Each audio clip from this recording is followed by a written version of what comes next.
Ang pinakamalakas na bayani ay pinagtaksilan ng sangkatauhan at muling nagkatawang tao bilang isang napakalakas na Dark Lord. Si Linus ay isa sa 3 bayani na itinalaga upang protektahan ang isang lungsod na inaatake ng mga ogre. Si Ericale ay nagsimulang bumigkas ng isang malakas na mahika, ngunit gusto niyang lipulin hindi lamang ang mga halimaw kundi pati na rin ang mga mamamayan. Pagkatapos ay gagamitin ni Teres ang kanyang kapangyarihan upang buhayin ang mga mamamayan. Ngunit si Linus ay may ibang ideya. Ayaw niyang makita ang mga mamamayan na nagdurusa, kaya ginamit niya ang kanyang espada para hatiin ang mahika ni Ericale. Nagtaka si Ericale, ngunit si Linus, na 12 taong gulang pa lamang noon, ay hindi kayang makitang ang mga tao ay winawasak at muling binubuhay. Tumalon siya pababa at isa-isang nagsimulang mangisda ng mga higanti. Namangha ang mga mamamayan habang hinihiwa niya ang mga higanti at nakipagbuno pa sa isa. Malinaw, nakita ng bawat mamamayan si Linus bilang tunay na bayani at mahal siya. Gayunpaman, hindi gusto ng dalawa si Linus, lalo na si Ericale. Kaya 4 na taon pagkatapos nito, inatasan si Linus na talunin ng isang halimaw, at ginagabayan ng isang taga-baryo. Tuwang-tuwa ang taga-baryo dahil tutulungan sila ni Linus, na itinuturing na pinakadakilang mandirigma ng espada at bayani ng banal na espada. Pinuri ng taga-baryo ang galing ni Linus, na binabaliwala lang niya, sinasabing trabaho niya ang talunin ang demonyong Panginoon. Dumating ang dalawa sa lokasyon ng halimaw, ngunit nagtaka si Linus dahil wala doon. Lumingon siya para tanungin ang taga-baryo kung nasaan ang halimaw. Ngunit, nawala na ang taga-baryo. Napagtanto ni Linus na ito ay isang patibong at sinubukan abutin ang kanyang sandata. Ngunit, gumamit ng mahika ng grabidad para pigilan siya. Nakita niya ang 3 magos sa paligid niya, at saka may lumitaw ding mga sundalo. Mabilis na kinuha ng mga sundalo ang mga tanikala at iginapos siya sa ere. Hindi gusto ng mga maharlika sa kaharian ang kapangyarihan o impluwensya ni Linus, kaya nagpasya silang alisin siya. Mabilis na sumugod ang mga sundalo gamit ang kanilang mga sibat at sinaksak si Linus sa dibdib. Sinubukan niyang lumaban, pero sa huli, nawala ang lahat ng kanyang lakas. Ibinuwal siya ng mga sundalo, nagkomento na tapos na ang kanilang trabaho at umalis. Kalaunan kay Linus, may isang babae na nagpakita sa kanya. Alam niyang naririnig pa rin siya nito at tinanong siya kung ano ang nararamdaman niya matapos siyang ipagkanulo ng mga taong iniligtas niya. May masasamang iniisip si Linus, pero hindi niya magawang magtanim ng sama ng loob sa sangkatauhan dahil sa pagtataksil sa kanya. Tinanong niya kung ano ang tingin nito sa mundong ito, pero walang pakialam si Linus dahil malapit na siyang mamatay. Ibinunyag ng dalaga na gusto niyang sumuwi sa mundo. Naguguluhan si Linus, pero ipinaliwanag niya na siya si Roselia, ang diyosa ng pagrerebelde. Hinawakan niya ang kamay nito, nangangakong bubuhayin siya hindi bilang isang bayani, kundi bilang ang bagong Panginoon ng kadiliman, na magliligtas sa mundo. Simula noon, unti-unting nagsimulang maging isang undead si Linus. Gumugol siya ng mga taon sa pakikipaglaban bilang isang Panginoong demonyo, hanggang sa isang araw, bumalik siya sa kanyang kastilyo at muling nakita si Roselia, at iniharap niya rito ang mga nakulimbat mula sa digmaan. Sinabi niya sa kanya na ingatan muna ang mga iyon at pinuri siya sa pagiging napakalakas. Sinabi niya sa kanya na nagkaroon siya ng bagong kaibigang maharlika na nagngangalang Black Cross, at ang kanyang mga tao ay dadalhin sa kaharian ni Lani upang mapangalagaan. Ibinigay din ni Roselia sa kanya ang kanyang dating banal na espada bilang regalo sa kanyang tagumpay.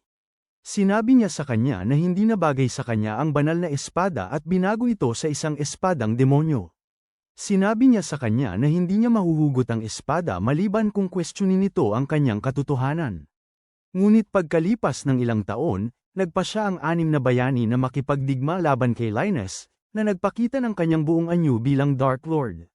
Ang hukbo ng mga kalansay ng demonyong Panginoon ay sumugod sa larangan ng digmaan upang harapin ang mga bayani.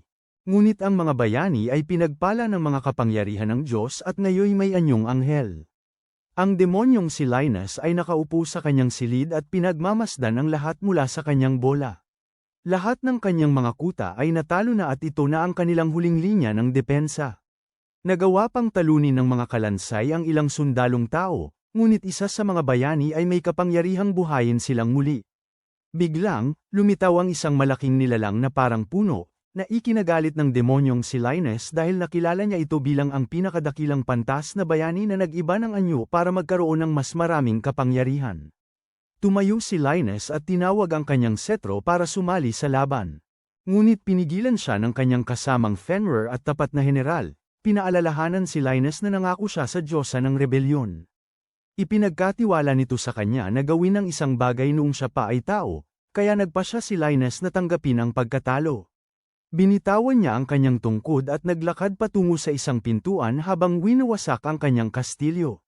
Bago pumasok, ipinangako niya na babangon siyang muli sa loob ng 1,000 taon at babawiin ang kanyang trono. Kaya, ikinulong niya ang kanyang kaluluwa sa loob ng Grand Mausoleum. Pagkaraan ng 1,000 taon, nakita natin ang dalawang babae na naggalugad sa mga guho ng kastilyo ni Linus. Sina Celia at Regina ay nasa misyon na siyasatin ang mga guho, dahil mayroon silang mga ulat na ilang mga halimaw na tinatawag na voids ang nagtatayo ng kanilang mga pugad doon. Naglalakad sila sa isang pasilyo at nakarating sa isang malaking pintuan. Nakilala ito ni Celia bilang mausoleum ng hari, kung saan nagpapahinga ang mga haring demonyo naghihintay sa kanilang huling mga araw. Napansin ni Celia ang ilang sulat sa pintuan at hinawakan ito. Bigla, gumana at bumukas ang pintuan. Kinuha niya ang kanyang baril at pumasok, kung saan nakita niya ang isang malaking kristal. Napagtanto niya na may isang tao sa loob at nagpas siyang tulungan siya. Nakita naman natin si Linus sa isang tigang na lugar. Nakita niya si Rose Elia, ang Diyos na dating pinanggakuan niya. Sabi niya sa wakas ay natagpuan na niya ito, at sumagot ito na mahigit 1,000 taon na ang nakalipas simula nang sila ay nagkita. Ipinapaliwanag ni Linus na wala siyang magawa laban sa kapangyarihan ng mga Diyos na ibinigay sa mga bayani, kaya nagpasya siyang itago ang kanyang kaluluwa upang tuparin ang kanyang pangako dito. Tumugon ito na masaya siya na naaalala pa rin niya ito at lumakad palayo sa himpapawid. Sinubukan siyang pigilan ni Linus, ngunit sinabi lamang nito na umaasa siyang magkita silang muli. Samantala, sinusubukan ni Celia na barilin ng kristal para iligtas si Linus, na siyang tao sa loob. Nagrereklamo siya tungkol sa ingay at nagtataka kung 1,000 taon na ba ang nakalipas. Hinala niya ay nagtagumpay ang ritual ng reinkarnasyon. Napansin ni Linus si Celia na sinusubukang barilin ang kristal. Napagtanto niyang tao siya at akala niya ay sinusubukan siyang nakawan. Kaya nagpasya siyang ipakita sa kanya ang kapangyarihan ng muling nagkatawang taong demonyong Panginoon. Ginamit niya ang kanyang mahika upang basagin ang kristal at patumbahin siya. Balak sana niyang tapusin siya dahil sa tangkang pagnanakaw, ngunit huminto siya nang tanungin siya nito kung bakit nakakulong ang isang bata sa loob ng kristal. Tiningnan niya ang kanyang mga refleksyon at nagulat sa nakita niyang bagong anyo. Akala niya ay nabigo ang spell ng reinkarnasyon, ngunit hindi niya maintindihan kung bakit dahil ginamit niya ang salamangka para muling buuin ang katawan niya sa dating anyo. Inasahan niyang mapupunta siya sa anyo ng kanyang demonyong Panginoon, pero nasa anyo siya ngayon ng tao noong isa pa siyang bayani. Tinanong siya ng babae kung bakit siya nakakulong sa loob ng kristal at tiningnan siya para siguraduhin hindi siya nasaktan. Pagkatapos bigla siyang niyakap nito at sinabing nandito na si ate para protektahan siya. Sa una ay naiirita siya pero sa huli ay nahimatay siya. Nagising siya kalaunan at binigyan siya nito ng mga cookies. Iniisip niya na masama ang kasalukuyan niyang katawan dahil nahimatay siya sa isang bagay na walang gaanong halaga tulad ng gutom, pero buti na lang at nailigtas siya ni Celia. Tinanong niya kung okay lang ito, nagpakilala siya bilang isang 15 taong gulang na estudyante mula sa Holy Swordsman Hearing Institute at tinanong ang pangalan niya. Nagpakilala si Linus at naisip na magagamit niya ito para kumuha ng impormasyon tungkol sa kasalukuyang mundo. Inulit-ulit niya ang pangalan nito paminsan-minsan at sinabing cute ito. Nainis siya dahil ang pangalan niya noon ay nangangahulugang kaguluhan at katakutan, pero ngayon, isang basta-bastang babae ang tumatawag ngunit napagtanto niya na ang kanyang record bilang Demon Lord ay nabura na sa kasaysayan. Tinanong niya ang edad nito at sumagot siya na 10 taong gulang siya. Pagkatapos ay tinanong niya kung naaalala nito ang mga Void Monster na kumuha sa kanya, pero naguguluhan siya. Ipinapaliwanag niya noon na ang mga walang laman ay mga kaaway mula sa ibang mundo at na siya at ang kanyang mga kasamahan sa paaralan ay mga kabalyero na gumagamit ng mga espada upang labanan sila. Si Linus ay naguguluhan noong una dahil 1,000 taon na ang nakalipas, ang mga kaaway ng mundo ay mga taong katulad niya. Demon Lord at ang Diyosa ng paghihimagsik. Napagtanto niya na natagpuan niya siya nang hindi sinasadya, ngunit sinabi niya na ang pintuan ay nakasara hanggang sa hawakan niya ito. Tinanong niya siya kung anong taon na. Sinabi niya na nasa taon 64 na sila, na ikinagulat niya. Bigla silang nakarinig ng isang malakas na pagsabog. Agad na kumapit si Celia kay Linus, at sinabing poprotektahan niya ito. Isang dambuhalang walang laman ang pumasok sa pinto at sinubukan itong barilin ni Celia. Nainis siya dahil sinisira nila ang kanyang malaking mausoleum at nagpasya siyang gamitin ang kanyang mahika para pigilan ito. Sinubukan ni Celia na siya'y matalisod at sumubsob sa mukha niya. Sinabi niya sa kanya na umatras at binaril ang walang laman, pero kiniliti lang ito. Biglang, isang laser beam ang sumire sa braso ng walang laman at pinabagsak ang katawan nito. Si Regina pala kasama ang kanyang malaking kanyan. Tumayo ang walang laman at binago ni Regina ang anyo ng kanyang kanyan para barilin ito sa dibdib. Kahit nagulat si Regina na makita si Linus, sinabi lang niya kay Celia na umalis na at tumakas. Habang pinipigilan niya ang kawalan. Tumakas ang dalawa, at iniisip ni Linus na walang nangyari ayon sa plano niya. Nabigo ang kanyang spell ng reincarnation at bumalik siya sa kanyang anyong tao bago siya naging isang Demon Lord. Ang kanyang malaking musoleo ay ngayon pinamumuguran ng mga alien na sumisira sa lahat. Gusto niya silang harapin, pero hindi niya magawa dahil nandoon ang mga babae, at kung ipapakita niya ang kanyang kapangyarihan, hindi niya magagamit si Celia para makakuha ng mas maraming impormasyon tungkol sa mundo. Pagkatapos, sinabi ni Celia na malapit na silang makarating sa ibabaw, pero biglang bumagsak ang isang kristal sa lupa at naging isang wyvern void. Ibang-iba ito sa mga wyvern na nakasanayan niya. Sinabi ni Celia kay Linus na tumakbo palayo habang siya ang haharap sa halimaw. Ang kanyang baril ay naging espada at naghanda siyang harapin ito, ngunit binaliwala lang ito ni Linus at nagsimulang bumigkas ng kanyang spell para wasakin ang halimaw. Itinulak ni Celia si Linus, sinasabi sa kanyang tumakbo at nasugatan sa tiyan. Nakahiga siya sa sahig sa isang tumpok ng kanyang dugo at nagtataka si Linus kung bakit niya ginawa iyon. Sinabi niya ang kanyang mga huling salita, sinasabi sa kanyang tumakbo at tumakas kasama si Regina, ngunit lumapit si Linus sa kanya. Lumalapit ang wyvern at lumitaw ang ikalawang kawalan. Humihingi siya ng tawad dahil hindi niya ito naprotektahan at ipinikit ang kanyang mga mata. Hawak ni Linus ang kanyang kamay hanggang sa kanyang huling hininga pero iniisip niyang isa siyang hanggal. Pinanatili lamang niya ito para makakuha ng karagdagang impormasyon, pero nagpasya siyang isakripisyo ang kanyang sarili para protektahan siya. Sa katunayan, kaya niya sanang harangin ang mahinang atake ng wyvern gamit ang kanyang kapangyarihan. Gusto pa niya ng dagdag impormasyon, pero hindi na niya nakita na may halaga pa ito sa kanya. Gayunpaman, ipinaalala nito sa kanya si Rosalia nang protektahan siya nito. Mas maraming lamet ang lumitaw at sinubukang atakihin siya, pero nahaharang lahat ito ng kanyang mahikang panangga. Iniisip niyang nakakainis na nasa anyo siyang tao dahil nababalik ang kanyang mga damdamin. Patuloy ang pag-atake ng mga walang hugis, ngunit nahaharang lahat. Pagkatapos, tumalikod siya at tinawag ang kanyang tungkod. Sinabi niya sa mga walang hugis na humanga siya sa tapang ni Celia at napagpasyahan niyang parusahan ang mga ito dahil sa paggambala sa kanyang kastilyo. Bumigkas siya ng isang antas 8 na spell ng grabidad, dinurog ang isang walang hugis sa pamamagitan ng pressure. Sinubukan ng isa pang walang hugis na umatake, ngunit hinarang lamang niya ito gamit ang kanyang harang at binago ito upang umatake gamit ang mga tales. Sinimulan ng huling walang hugis na lumipad palayo upang makatakas, ngunit tumalon lamang siya at bumigkas ng isa pang antas 8 na spell ng apoy upang sunugin ito pababa. Ngunit, may isang bagay na hindi niya inaasahan. Matapos gamitin ang mahika, naiwan ang mga buto ng kawalan, isang bagay na hindi nangyayari kahit laban sa mga dragon. Iniisip niya na dahil yun sa antas ng kanyang mana na sangkatlo na lang ng dati. Napansin niya na halos hindi na humihinga si Celia. Karaniwan, wala siyang pakialam sa buhay ng mga tao dahil siya ang demonyong hari, pero kinikilala pa rin niya ito dahil sinubukan siya nitong protektahan. Hindi siya makagamit ng mga banal na mahika para pagalingin ito, pero kaya niyang gamitin ang lahat ng mahika na may kaugnayan sa kamatayan. Kaya, nagpasya siyang gamitin ang kanyang kapangyarihan para bigyan ito ng buhay. Gumamit siya ng mahika na nagbabalik ng lahat ng nawalang dugo sa katawan nito, pinapagaling ang mga sugat nito. Samantala, nagawang tapusin ni Regina ang Ogre Void at sinubukang tawagan si Celia, na wala pa ring malay.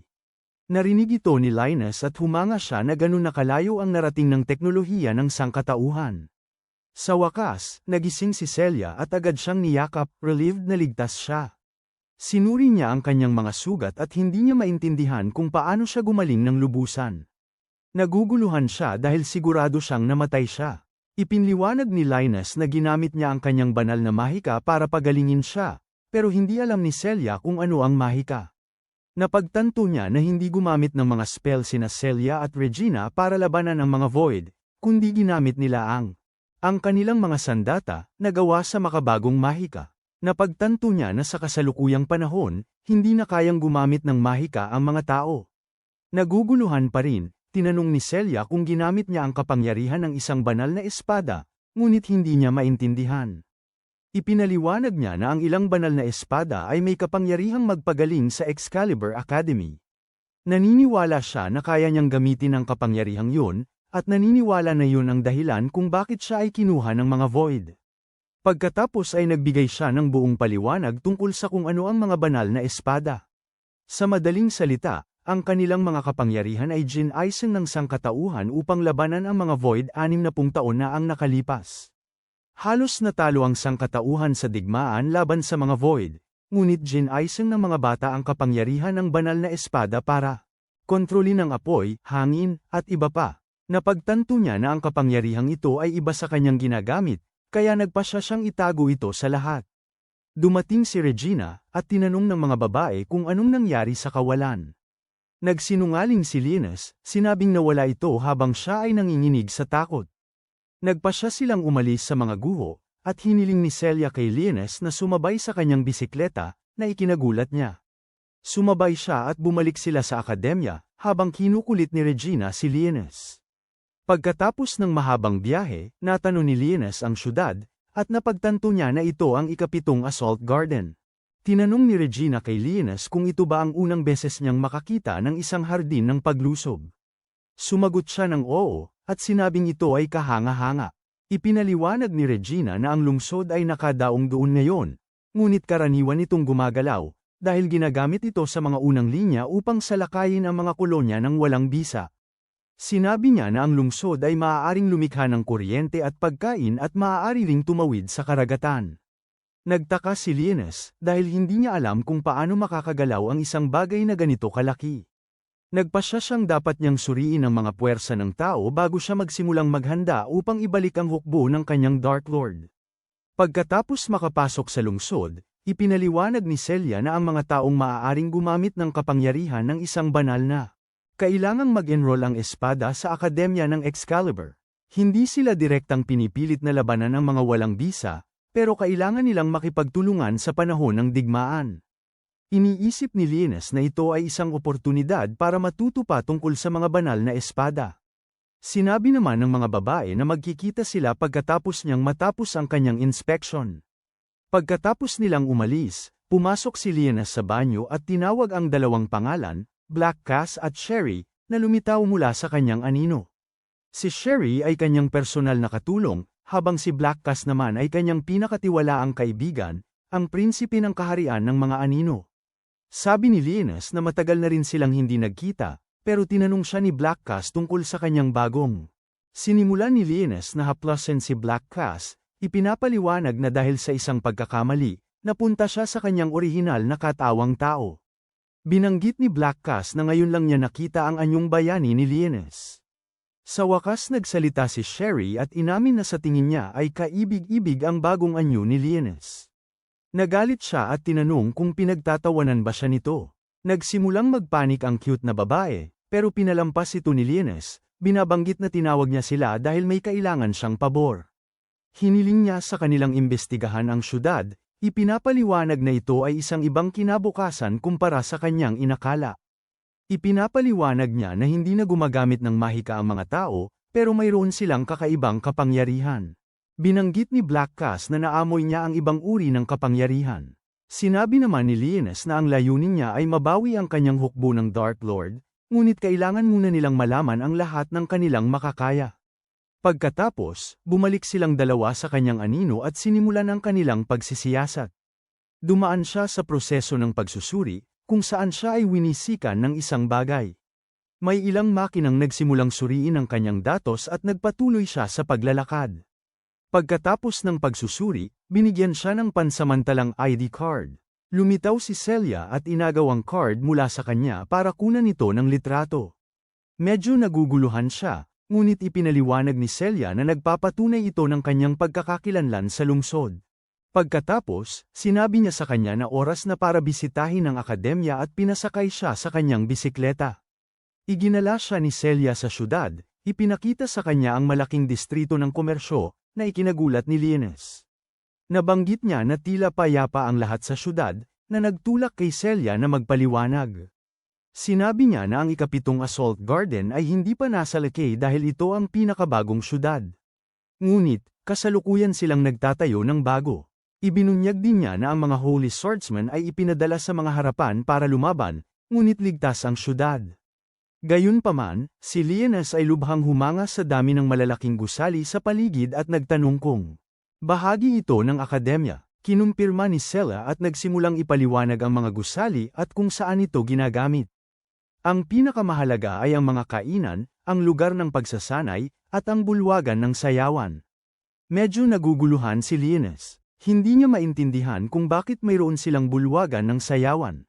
Ipinapaliwanag ni Celia na kailangan ito upang mahayag ang kanyang banal na espada dahil kailangan maging kalmado ang kanyang puso at espiritu.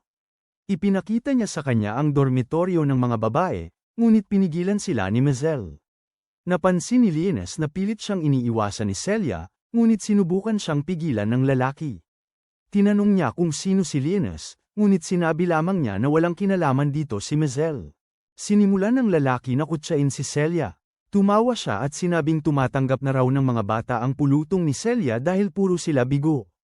Sabi ni Celia na si Linus ay isang sertipikadong banal na mandirigma ng espada, pero sinabi ng lalaki na tumigil na siya sa pagbibiro. Sa kabilang banda, iniisip ni Linus na ang lalaking ito ay biniyayaan ng kamangmangan. Alam niya na mukha siyang hindi nakakapinsala dahil mukha siyang bata, kaya nagpasya siyang huwag na lang parusahan ng lalaking ito para maiwasan ang atensyon. Pagkatapos ay sinabi ni Mazel kay Celia na tumigil na sa pagsubok na maging banal na tagagamit ng espada at sumali na lang sa kanyang pulutong. Sabi niya sila ang nangungunang ranggo at kung sasali siya, papayagan siyang manatili sa akademya. Ngumingisi siya habang tinatawag siyang bigo na hindi makapaglabas ng banal na espada kahit na mayroon siyang dugo ng mga banal na espada. Yumuko si Celia, tinatanggap ang katotohanan, ngunit si Linus ay nagtataka kung bakit hindi siya makapaglabas ng banal na espada. Naalala niya na hindi niya nagamit ang kapangyarihang yun sa mga guho kaya tinanggap niya ang tama para protektahan siya. Tinanong niya kung anong ginagawa niya sa paaralan para sa mga banal na espada. Ipinapakita ni Mazel ang kanyang tunay na pagkatao. Sinabi niya sa kanya na sumama sa kanyang platen at maging kanyang laruan, tulad ng ibang mga babae. Sa ganitong paraan, maiiwasan niya ang pagpunta sa mga mapanganib na misyon. Iniisip ni Linus na gumagamit ang lalaki ng isang uri ng mahika na kumokontrol sa isip sa mga babae, ngunit napagtanto niya na yun pala ang kapangyarihan ng banal na espada ni Mazel. Tumanggi si Celia, kaya nagalit ang lalaki. Sinubukan niyang magpatuloy sa paglalakbay kasama si Linus, ngunit hindi nakapagpigil ang lalaki at sinimulang hawakan ang buhok niya. Sinabi ni Linus kay Mazel na tumigil, ngunit nagtaka lamang ang lalaki. Nagpakawala si Linus ng isang salamangka at nagsimulang manginig sa takot ang katawan ni Mazel, hindi alam kung ano ang nangyayari. Napaluhod siya sa sakit at lumapit sa kanya si Linus. Lumapit si Linus sa tainga ni Mazel at may sinabi. Sinasabi niya na si Celia ay kanya at walang karapatan si Mazel na hawakan siya. Itinigil ni Linus ang paggamit ng kanyang mahika, kaya nagkaroon ng pagkakataon si Mazel na gamitin ang kanyang banal na espada. Gayunpaman, dumating ang isa pang estudyante at sinabi na labag sa patakaran ng akademya ang paggamit ng kapangyarihan ng banal na espada nang walang pahintulot. Mas lalong masama ang sitwasyon dahil nasa sektor siya ng dormitoryo ng mga babae. Nagsimulang lumayo si Mazel bago pa man siya maihi sa pantalon. Pagkatapos, naisip ni Linus na hindi niya akalain na may inis siya dahil sa isang walang kwenta ang langaw, pero hindi niya pinagsisisihan yun. Itinuturing niya ang sarili niya na pinakamapagpatawad sa lahat ng Dark Lord, ngunit isa sa kanyang mga alipor si Celia. Samantala, tuwang-tuwa si Celia at nagpapasalamat sa babae sa pagtulong sa kanila. Elfine ang pangalan ng babae at sinasabi niya na parang tinitingnan ni Maisel si Celia. Tapos tinatanong niya kung si Lienes ba ang batang lalaki na kanyang nailigtas sa mga guho, at may napansin si Lienes. Ang mga kaibigan ni Celia ay may malalaking plano. Ipinapaliwanag ni Elfine na siya ang operator ng plate ni Celia, kaya napagtanto ni Lienes na matagal na silang nag-uusap. Nagpapakilala si Leo at tinatanggap siya ni Elfine sa akademya. Pagkatapos ay binibigay niya sa kanya ang kanyang uniforme at tinatanong si Celia kung iparerehistro ba nila ang kanyang banal na espada. Sabi ni Celia kailangan munang maligo ni Lienes at tinatanong kung pupunta ba si Elfine sa dormitoryo. Ipinaliwanag ni Elfine na kailangan niya munang isumite ang datos ng investigasyon sa kawalan sa mga kabalyero, na binabanggit na mayroong isang bagay sa ilalim ng karagatan. Nagkaroon ng interes si Lienes dito pero binaliwala niya muna ito, pero pinigilan na ni Elfine ang pagpapaliwanag dahil nagsisimula ng mahilo si Celia. Napagtanto ni Lienes na malapit na ang oras at pumunta sila sa dormitoryo ng kanyang team. Ipinaliwanag ni Celia na ang mga assigned na dormitoryo ay nakabase sa mga grado ng pluton. Ipinapaliwanag niya na bawat pluton ay may 5 o 6 na miyembro at ang akademya ay tinatreto sila batay sa sistema ng merito. Mayroong mga torneo, laban sa ensayo, at eksaminasyon para malaman ang ranggo ng bawat pluton. Ipinapaliwanag niya na ang dormitoryo ng kanyang team ay may aircon, bagong kagamitan sa ensayo, jet bath at sauna. Akala ni Lienes na armas ang jet bath, pero sinabi niya sa kanya na pumasok na. Nagtanong siya kung okay lang ba na pumasok siya sa dormitoryo ng babae, pero sabi niya na masyado siyang maliit kaya wala silang pakialam. Nagsimula siyang magpakampante at naguguluhan si Lienes dahil wala siyang kahihiyan. Sinabi niya sa kanya na maligo at sinunod niya ang utos niya. Bigla, dumating din si Celia. Wala talaga siyang kahihiyan sa mga lalaki. Pagkatapos, nagsimula siyang manghina at bumagsak. Hinawakan ni Lienes ang marka ng kanyang mahika na nakalagay sa kanyang katawan. Biglang nagiging kulay pulang-pula ang kanyang mga mata at lumalaki ang kanyang mga pangil. Sinusubukan niya siyang abutin gamit ang kanyang kamay at hinayla siya nito palapit sa kanya. Pagkatayo niya, kinagat niya ang kanyang leeg at nagsimulang bumuti ang kanyang pakiramdam. Naguguluhan siya kung bakit niya ito nagawa. Ngunit nagpasya siyang sabihin sa kanya ang katotohanan. Kinailangan niyang gamitin ang kanyang mahika upang gawin siyang pinakamalakas niyang alagad, isang reyna ng vampira. Naguguluhan siya ngunit ipinaliwanag niya na sa katotohanan, patay na siya. Kalaunan, nagising si Celia sa kanyang kama, naguguluhan sa nangyari. Ipinapaliwanag ni Lienes na bumagsak siya dahil sa kakulangan ng mana at kinailangan siyang bigyan nito ng ilan sa kanya. Hindi maintindihan ni Lienes ang sinasabi nito at nagtatanong tungkol sa tunay na pagkatao ni Lienes. Sinasabi lamang nito na isa siyang sinaunang salamangkero na muling nabuhay mula sa kristal at gumagamit siya ng mga kapangyarihan na nakalimutan na. Ibinabahagi rin ito na ang kanyang salamangka ay makokontrol lamang ang kamatayan at hindi talaga siya makapagpagaling o makapagbuhay. Ibinunyag ni Lienes na gumamit siya ng antas 10 na spell na tinatawag na lumikha ng matandang undead. Sa totoo lang, hindi pa nga siya sigurado kung gagana ang spell. Gayunpaman, bumalik siya bilang pinakamalakas sa lahat ng alagad na undead, ang reyna ng vampira.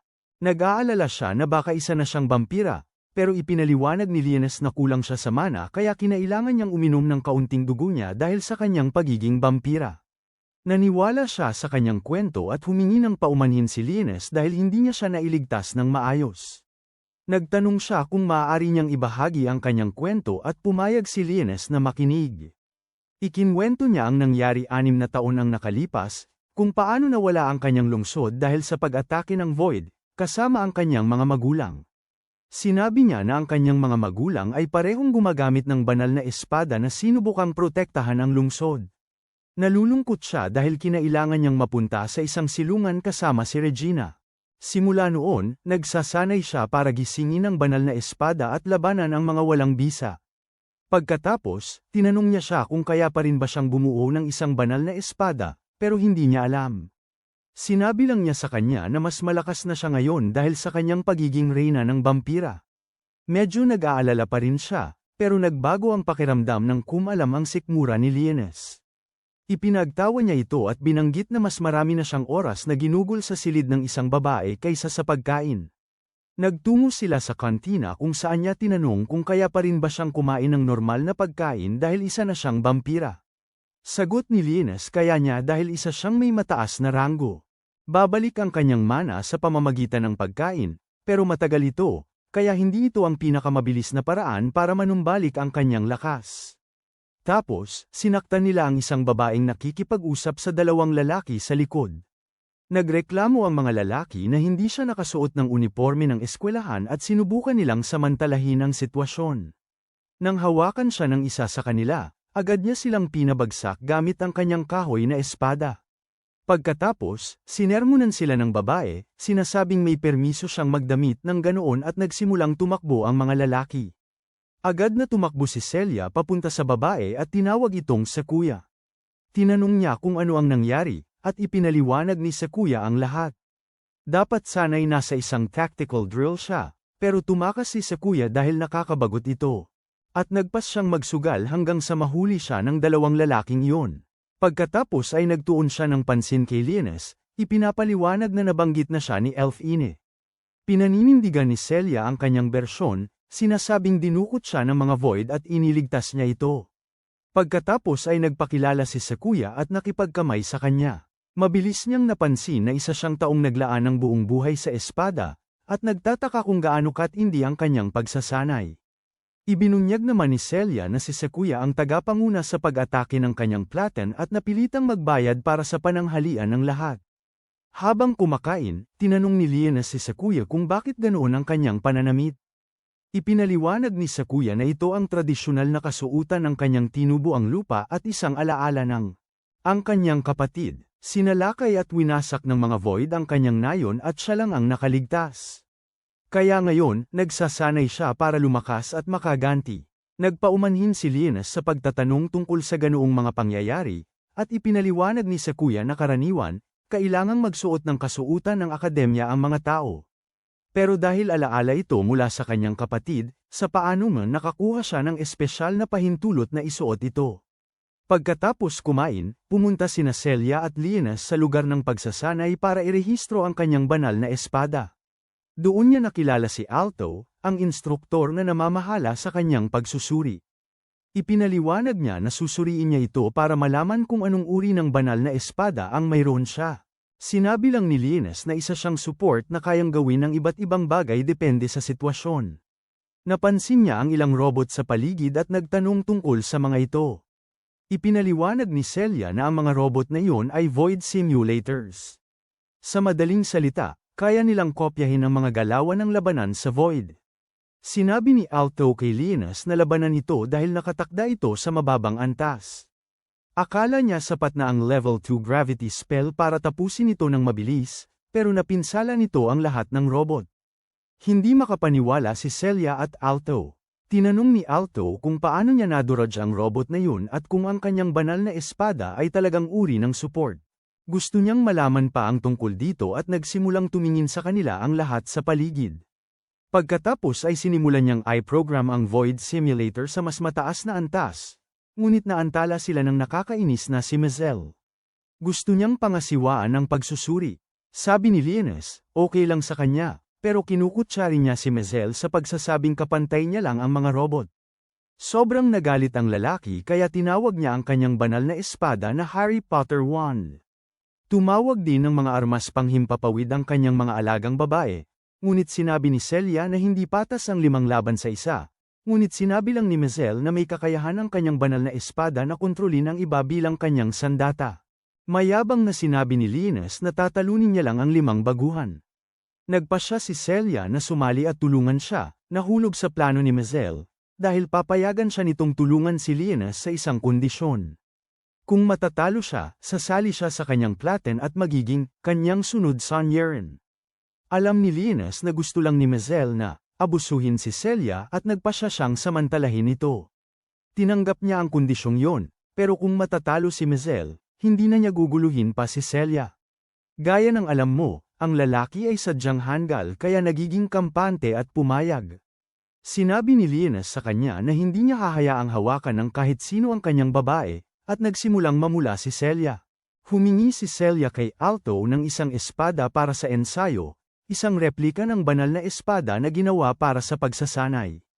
Pagkatapos ayusin ang kanilang mga posisyon, nagpasya silang magsimula. Mabilis na sumugod si Celia at pinabagsak ang isa sa mga babae. Sinubukan niyang puntahan si Mazel, pero may isa pang babae ang hamarang. Nanood lang si Linus, iniisip na bumuti ang likas niyang katangian simula nang maging reyna ng vampira siya. Winasak ng isa pang babae ang kanyang sandata sa lupa, kaya napilitan si Celia na salagin ang mga bato. Dahil sa pagiging taluna ni Mazel, sinabi niya sa isa sa kanyang mga alipors na harapin si Linus habang abala si Celia.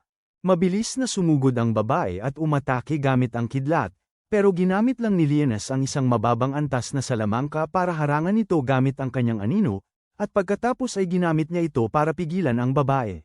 Si Celia naman ay nagsimulang magkaroon ng kalamangan laban sa dalawang babaeng kalaban niya. Sumugod ang ikatlo, pero pinabagsak siya ni Celia. Nagpasya si Celia na harapin si Mazel, pero ginamit lang niya ang kanyang wand para pigilan siyang gumalaw. Medyo naguguluhan siya sa nangyayari, pero ipinaliwanag nito na ito ang tunay niyang kapangyarihan, ang banal na espada ng paghahari. Inagaw niya ang espada sa kamay nito at ipinaliwanag ang mga masasamang bagay na gagawin niya dito sa ibang pagkakataon. Pero una, nagpasya siyang harapin si Linus na medyo napapaligiran na. Pinipigilan pa rin niya yung unang babae, pero yung tatlo tumayo na at kinukubkub siya, apat na sila ngayon kasama si Mazel. Iniisip ni Linus na kaya niyang gumamit ng level 2 spell at puksain sila agad, pero bigla niyang narinig si Celia. Kinakausap niya ang sarili niya, binabanggit kung gaano niya gustong protektahan siya. Tapos nagmamakaawa siya na lumabas ang kanyang banal na espada. Ang kanyang matinding pagnanais ay nagpalabas ng maliwanag na ilaw sa kanyang mga kamay. Ang ilaw ay nagbago at naging isang banal na espada.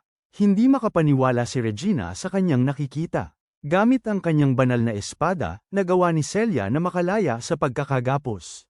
Si Mazel ay malinaw na taluna na hindi makapaniwala sa nangyayari, na nagbibigay kay Celia ng pagkakataong sumugod. Sinira niya ang kanyang wand sa dalawa, na pinalaya ang lahat ng babaeng nasa ilalim ng kanyang impluwensya. Dahil wala na siyang ibang pagpipilian, sumuko siya na parang isang maliit na talunan. Nagsimulang maghiyawan si Linus para kay Celia, kasama si Regina, na agad siyang niyakap. Tuwang-tuwa siya na nagawa niyang gisingin ang kanyang kapangyarihan, at halos hindi makapaniwala si Celia na nagawa niya yun. Pagkatapos, nagpasalamat siya kay Linus sa pagtulong sa kanya. Pinagtawanan lang niya ito at nangakong poprotektahan siya. Tinapak niya ito at nagpas siyang humingi sa kanya ng pabor. Gusto niyang palakasin siya nito at hinihiling sa kanya na sumali sa kanyang platen. Mabilis niyang tinanggap ang alok. Nagdaos sila ng salo-salo, kung saan nagluto si Regina ng malaking handaan. Pagkatapos, sinabi ni Elfine kay Linus na pumunta sa kanyang kwarto, para masuri niya ang kanyang mga kakayahan. At doon magsisimula ang tunay na pag-uusap. Wala nang bakanteng kwarto sa kanilang dorm, kaya kailangang tumira ni Linus sa isang kasama. Mabilis na sumingit si Regina sa usapan. Gusto niya itong makasama ng malapit. Nangako pa siyang gagawan siya ng matatamis araw-araw. Gusto rin ni Sakuya ang pagkakataong yun, kahit wala siya sa bahay halos buong araw. Sumali si Elfine, sinasabing marami siyang ideya sa kwarto niya. Napakaraming pagpipilian ni Linus, pero biglang sumingit si Celia. Itinuturing niya ang sarili niya na kanyang tagapag-alaga, kaya sisiguraduhin niyang komportable siya sa gabi. May hinala ang mga babae, pero sinabi ni Linus na mas gusto niyang tumabi kay Celia. Hindi dahil malamig ang taglamig, kundi dahil papayagan nito silang dalawa na itago ang kanilang mga sikreto. Lalong-lalo na dahil kailangan niyang kumuha ng mana mula sa kanyang dugo. Gaya ng ipinangako, pumunta si Linus sa kwarto ni Elfine para masuri. Ginagamit niya ang kanyang banal na espadang mata ng bruha para i-scan ang kanyang datos. Humanga si Linus dito, pero ipinaliwanag niya na nawala na sa kanya ang kanyang kapangyarihan ng banal na espada at ang kanyang limitado na ang kanyang mga kakayahan. Ibinunyag niya na siya ay bahagi ng 7th Platoon. Sila ay nag-iimbestiga ng ilang guho at inatake ng mga void. Nang mapagtanto nilang ito ay isang patibong, huli na ang lahat. Ang grupo ay nagkahiwa-hiwalay, at siya ang nag-iisang nakaligtas. Pagkatapos ay nawala ang karamihan sa kanyang kapangyarihan at nagkulong siya sa kanyang silid. Ngunit dinalaw siya ni Celia ng madalas kaya tinanggap niya na sumali sa platoon. Pagkatapos ay tinatapos niya ang pag-scan sa kanyang biological data at nakahanap ng isang bagay na interesante. Sinasabi nito na si Linus ay mahilig tumitig sa balangkas, kwento. Sinabi niya sa kanya na hindi maganda ang pagiging malikot. Napansin niya pagkatapos ang mapa sa monitor nito at nagtanong kung maaari niya itong tingnan. Pumayag ito at binigyan siya ng tablet na may mapa, habang sinusuri rin ito. Napansin ni Linus ang lugar kung saan lumalaganap ang mga kawalan sa nakalipas na mga buwan. Tinawag niya pagkatapos si Black Cass at nalaman mula rito na ang mga kawalan ay may mga katangiang katulad ng mga halimaw na ginamit ng mga Dark Lord laban sa sangkatauhan. Inutusan niya pagkatapos si Black Cass na imbestigahan ang mga lugar na ipinakita sa mapa. Naglaho si Black Cass at biglang lumitaw si Sherry. Mayroon din siyang ulat, walang nalalaman ang mga tao tungkol sa anumang Demon Lord.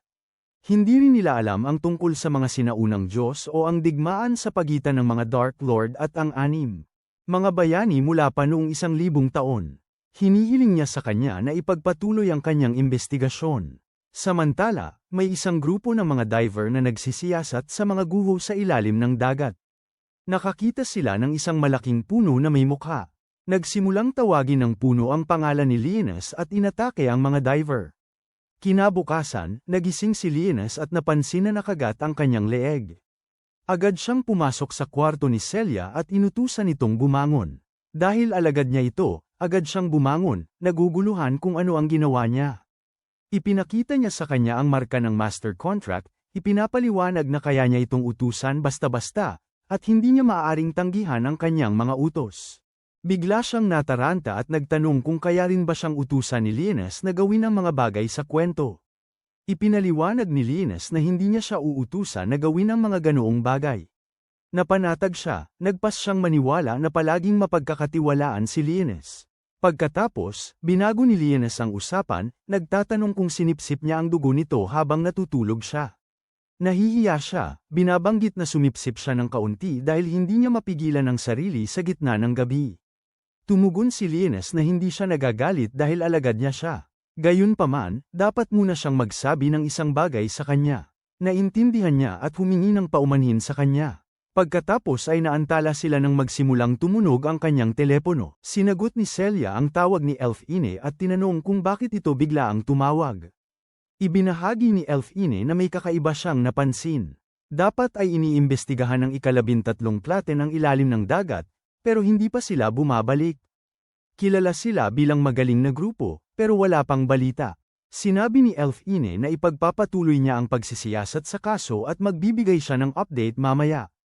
Binanggit naman ni Celia na nangako si Linus na sasanayin siya, at pumayag itong pumunta sa lugar ng pagsasanay. Samantala, nagpupulong ang mga staff ng Excalibur's Academy. Labis silang nag-aalala tungkol sa 13 platen at nagtatanong tungkol sa kanilang nakalap na datos. Nalaman nila na may kolonya ng Void sa kailaliman ng dagat sa ilalim ng syudad na inaatake. Sa palagay nila, posibleng salakayin ng mga Void ang syudad ng sabay-sabay. Nagtanong ang isa sa mga tauhan kung ilan ang Void na maaaring matagpuan sa kolonya, ngunit ang sagot ay nakakabahala, daan-daan, kung hindi man higit pa. Nag-alala sila dahil malaki ang posibilidad na may Void Lord na lilito sa pag-ataking ito. Samantala, nagpapraktis si Celia ng kanyang kasanayan laban sa dalawang robot, ngunit madali lang ito para sa kanya, lalo na dahil isa-isa silang lumalapit. Pinuri ni Linus ang kanyang galing at tinanong siya kung may nagturo sa kanya ng pag-eespada.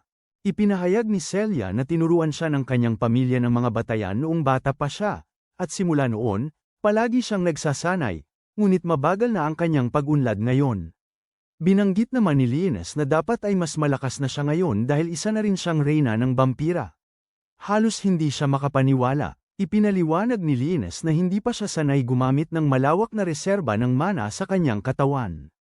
Sinabi niya sa kanya na kung matututunan niyang gamitin ito, ang kanyang lakas ay lubhang madaragdagan. Humingi siya ng gabay sa kanya at ipinatawag ni Linus ang kanyang tauhan. Sinabi niya na bibigyan niya siya ng mas makatutuhanang kalaban at lumikha ng harang sa paligid. Pagkatapos, gumamit siya ng isang spell para lumikha ng ilang sundalong kalansay mula sa anino. Naguguluhan siya, ngunit ipinaliwanag niya na ang mga iyon ay kanyang pinakamababang ranggong alipores, at malaya siyang sirain ang mga ito sa paraang gusto niya. Nagpasya siyang magsimula at isa-isang tinadtad ang mga kalansay. Umiiwas siya nang umatake sa kanya ang dalawang kalansay mula sa magkabilang gilid, at sinamantala ni Linus ang pagkakataong ito para lumikha pa ng mas maraming sundalo. Pagkatapos ng ilang minuto, napansin ni Linus na pagod na siya at nagpasya siyang tumigil. Ibinabalik niya ang kanyang mga kalansay sa mga anino at tinanong kung kailangan niya siyang bigyan ng mana. Sabi niya ay ayos lang siya, at muli niyang pinuri ang kanyang mga kasanayan. Pagkatapos, nagpasya siyang bumalik sa dorm, ngunit tinanong siya nito kung gusto niyang sumabay kumain sa kanya. Tumanggi siya, ngunit kumalam ang kanyang sikmura. Nagsimula siyang tumawa, at nainis siya sa kanyang katawan. Samantala, palabas na ng dorm si Sakuya nang mapansin niyang nasa labas si Black. Gustong-gusto niya ang kanyang itsura kaya tumakbo siya papalapit dito. Iniisip niyang mayroon nitong marangal na aura at nagpasya siyang bigyan siya ng pangalan hanggang sa mahanap niya ang kanyang amo. Tinawag niya itong Fluffamaro the Black. Siyempre, kinasusuklaman ni Black ang pangalang yon, ngunit binaliwala lang niya ito, iniisip na nagustuhan niya ito. Napagpasyahan niyang balutin ang leeg niya ng isang piraso ng tela, na sinasabing may pagkain sa loob. Pagkatapos ay lumakad siya palayo, na sinasabing magkikita silang muli. Sa loob, sinusubukan ni Elfine na kumuha ng mas maraming impormasyon nang dumating sina Regina at Sakuya. Tuwang-tuwa si Sakuya, na sinasabing nakilala niya si Black. Nag-focus sila sa bagong investigasyon, habang isang bagong grupo ang ipinadala upang hanapin ang Void Lord. Gayunpaman, hindi pa sila bumabalik, at mas magaling pa ang grupong ito kaysa noong nakaraan. Bumalik tayo kay Celia at Linus. Naglilibot sila sa syudad gamit ang kanyang motorsiklo, papunta para kumain ng pananghalian, pero ang dalawa mamaya. Dumalaw sa isang ampunan. Naguguluhan si Linus, pero ipinaliwanag ni Celia na isa itong restauran at ampunan. Mabilis na lumabas ang mga ulila, natutuwa silang makita si Celia. Ipinapaliwanag niya na inaalagaan dito ang mga batang refugee na walang mapuntahan. Kahit papaano, nakakaugnay si Linus sa mga batang ito dahil dati rin siyang palaboy na ulila bago naging bayani. Pagpasok sa loob, nagpaumanhin si Celia dahil hindi siya nakadalaw ng mas maaga dahil sa kanyang mga pagsusulit. Sumisilip ang isa sa mga bata sa likod niya para gumawa ng isang bagay na nakakatuwa. Pero nagalit si Linus na may gumagawa noon sa kanyang tauhan. Ginamit niya ang kanyang mahika para sana atakihin ang bata pero tumigil siya nang sabihin ni Celia na ayos lang. Bumaba ang may-ari ng lugar, siya si Frenia. Ipinakilala niya ito kay Leo, ipinaliwanag niya na isa siyang batang iniligtas niya sa mga guho. Sinabi niya rin na isa siyang banal na mandirigma, kaya damaykit sa kanya ang lahat ng mga bata, sa pag-aakalang kahanga-hanga siya. Pagkatapos, sinabi ni Celia sa kanila na nagdala siya ng mga gulay at donut para sa mga bata. Tuwang-tuwa ang mga bata at nabanggit ni Frenia na maghahanda na siya ng pananghalian. Samantala, nagising si Sakuya mula sa kanyang pagtulog na may kakaibang pakiramdam. Lumalabas na may mga baging na tumutubo sa loob ng control room ng lungsod na sinasalakay. Nakita natin ang anyong halimaw ni Erakil na nagawang makapasok sa ilalim ng lupa sa loob ng lungsod na sinalakay. Samantala, sa punong himpilan ng lungsod na sinalakay, may ulat na nawawala ang malaking puno. Nagtataka sila kung ito ay isang kawalan at determinado silang harapin ito kapag nakita nila ito. Pagkatapos, kinontak nila si Elfine at hinayaan siyang ipaliwanag ang resulta ng kanyang pagsusuri. Ipinapaliwanag niya na may natiktikan siyang isang bagay sa ilalim ng lupa sa Distrito 62. Ipinapaliwanag din niya na kasabay nito, may reaksyon ng enerhiya ng mahika. Pagkatapos ay ibinunyag niya na pareho itong nangyari ilang minuto ang lumipas at matapos suriin ang lahat ng datos, siya ay nagtapos na sanhi ito ng isang kawalan. Nagpapanak ang lahat, hindi makapaniwalang nakapasok ang isang kawalan sa mga pasilidad sa ilalim ng lupa. Sinusuri ng data team ang bagong impormasyon kasama ng dati nila at ipinapaliwanag na totoo ito. Nalilito ang matanda at nagtatanong kung bakit hindi nagbigay ng kahit anong signal ang kanilang makina sa pagtukoy ng kawalan. Ipinapaliwanag ng analyst na mahina ang alon ng mahika na nagawa ng kawalan, kaya hindi tumugon ang makina dahil itinuring itong karaniwang aksidente. Biglang tumunog ang alarma at ipinapaliwanag ng analyst na may nakitang gumagalaw sa Distrito 31, nalilito muli ang matanda, nagtatanong kung bakit hindi naglalabas ng mahika ang bagay na iyon. Mabilis na napagpasyahan ni Elfine na nililimitahan ng kawalan ng kapangyarihan nito para hindi matuklasan. Tinanggihan ng matanda ang posibilidad na iyon dahil hindi matalino ang mga kawalan, ngunit diretsahang tinanong siya ni Elfine kung may nakita silang anumang pahiwatig tungkol sa nangyari sa huling grupo ng investigasyon. Tumunog ang isa pang alarma, sa pagkakataong ito, isang ulat mula sa departamento ng bodega. Nakasaad sa ulat na nakakita sila ng mga ugat ng puno sa seksyong yun. Samantala, sa silid ni Elfine, nag-aalala si Regina dahil hindi niya makontak si Celia.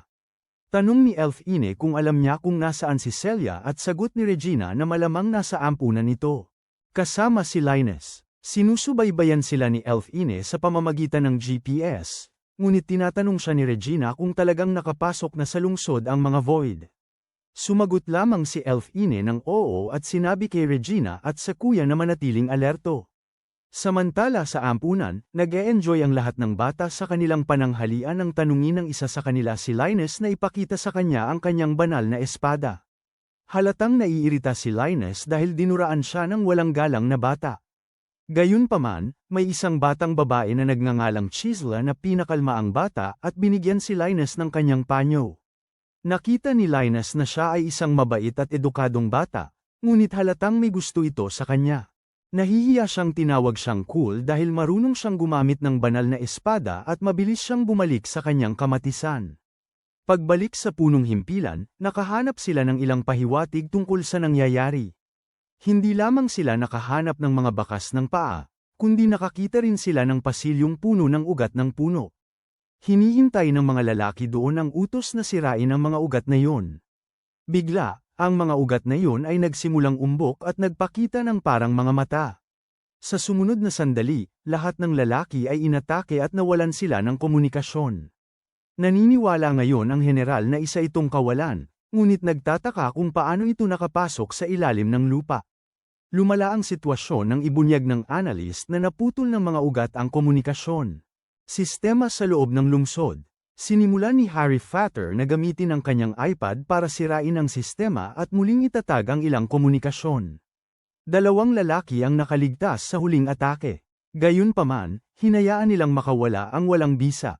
Hindi lang yun, hindi nila masubaybayan ang walang bisa sa kasalukuyan. Nagulat ang general, dahil ang walang bisa ay karaniwang umaatake ng walang tigil, ngunit tumakas ito. Mabilis na napagtanto ng mga analyst na ginamit ng walang bisa ang energy corridor para makadaan, ngunit hindi nila alam kung bakit. Mabilis na napagtanto ni Elfine na ang layunin nito ay ang magic energy core na sumusuporta sa lungsod. Mabilis niyang ipinaliwanag na kung ito ay isang Void Lord, gagamitin ito ang magic energy core para lumikha ng malaking pagtakbuhan. Lahat ay natataranta, nag-uutos na protektahan ng mahiwagang pinakakatawan at isaaktibo ang lahat ng pananggalang. Ngunit ilang segundo lang ang lumipas, bumutes ang mga ugat ng puno sa mga pader at sinubukang abutin ang pinakakatawan. Pinapaputukan ng pananggalang ang mga ugat, habang dumarating ang mga sundalo. Gayunpaman, nakakatanggap ng ilang pinsala ang pananggalang. Agad silang nagdesisyon na baguhin ang kanilang prioridad, hindi lamang upang ipagtanggol ang pinakakatawan, kundi inutusan din nilang ilikas ang mga mamamayan. Habang ang lahat ay naghahanda para harapin ang isang pagtakbuhan. Samantala, sa ampunan, ang pangit at karimarimarim na batang ito ay nagpipilit pa ring makita si Linus Holy. Espada, sinusubukan pa rin ng mga sundalo na harapin ang mga ugat, ngunit huminto sila nang marating nila ang mahiwagang pinakasentro. Mabilis itong pumasok at nagsimulang lumikha ng mga kawalan. Agad na tumunog ang alarma ng lungsod, kaya't dali-daling lumabas sina Celia at Linus. Napagtanto nila na isang pagkakagulo ang sumasalakay sa kanilang lungsod. Aktibo ang sistema ng depensa ng lungsod, gamit ang reserbang enerhiya ngunit aabutin ng 3 araw bago sila makakuha ng anumang panlabas na tulong. Tumulong sina Elfine, Sequoia at Regina na ilikas ang mga mamamayan, ngunit nag-aalala pa rin ang huli para kay Celia. Tinitiyak ni Elfine na malapit nang dumating si Celia doon, dahil dapat niyang sundin ang normal na mga pamamaraan.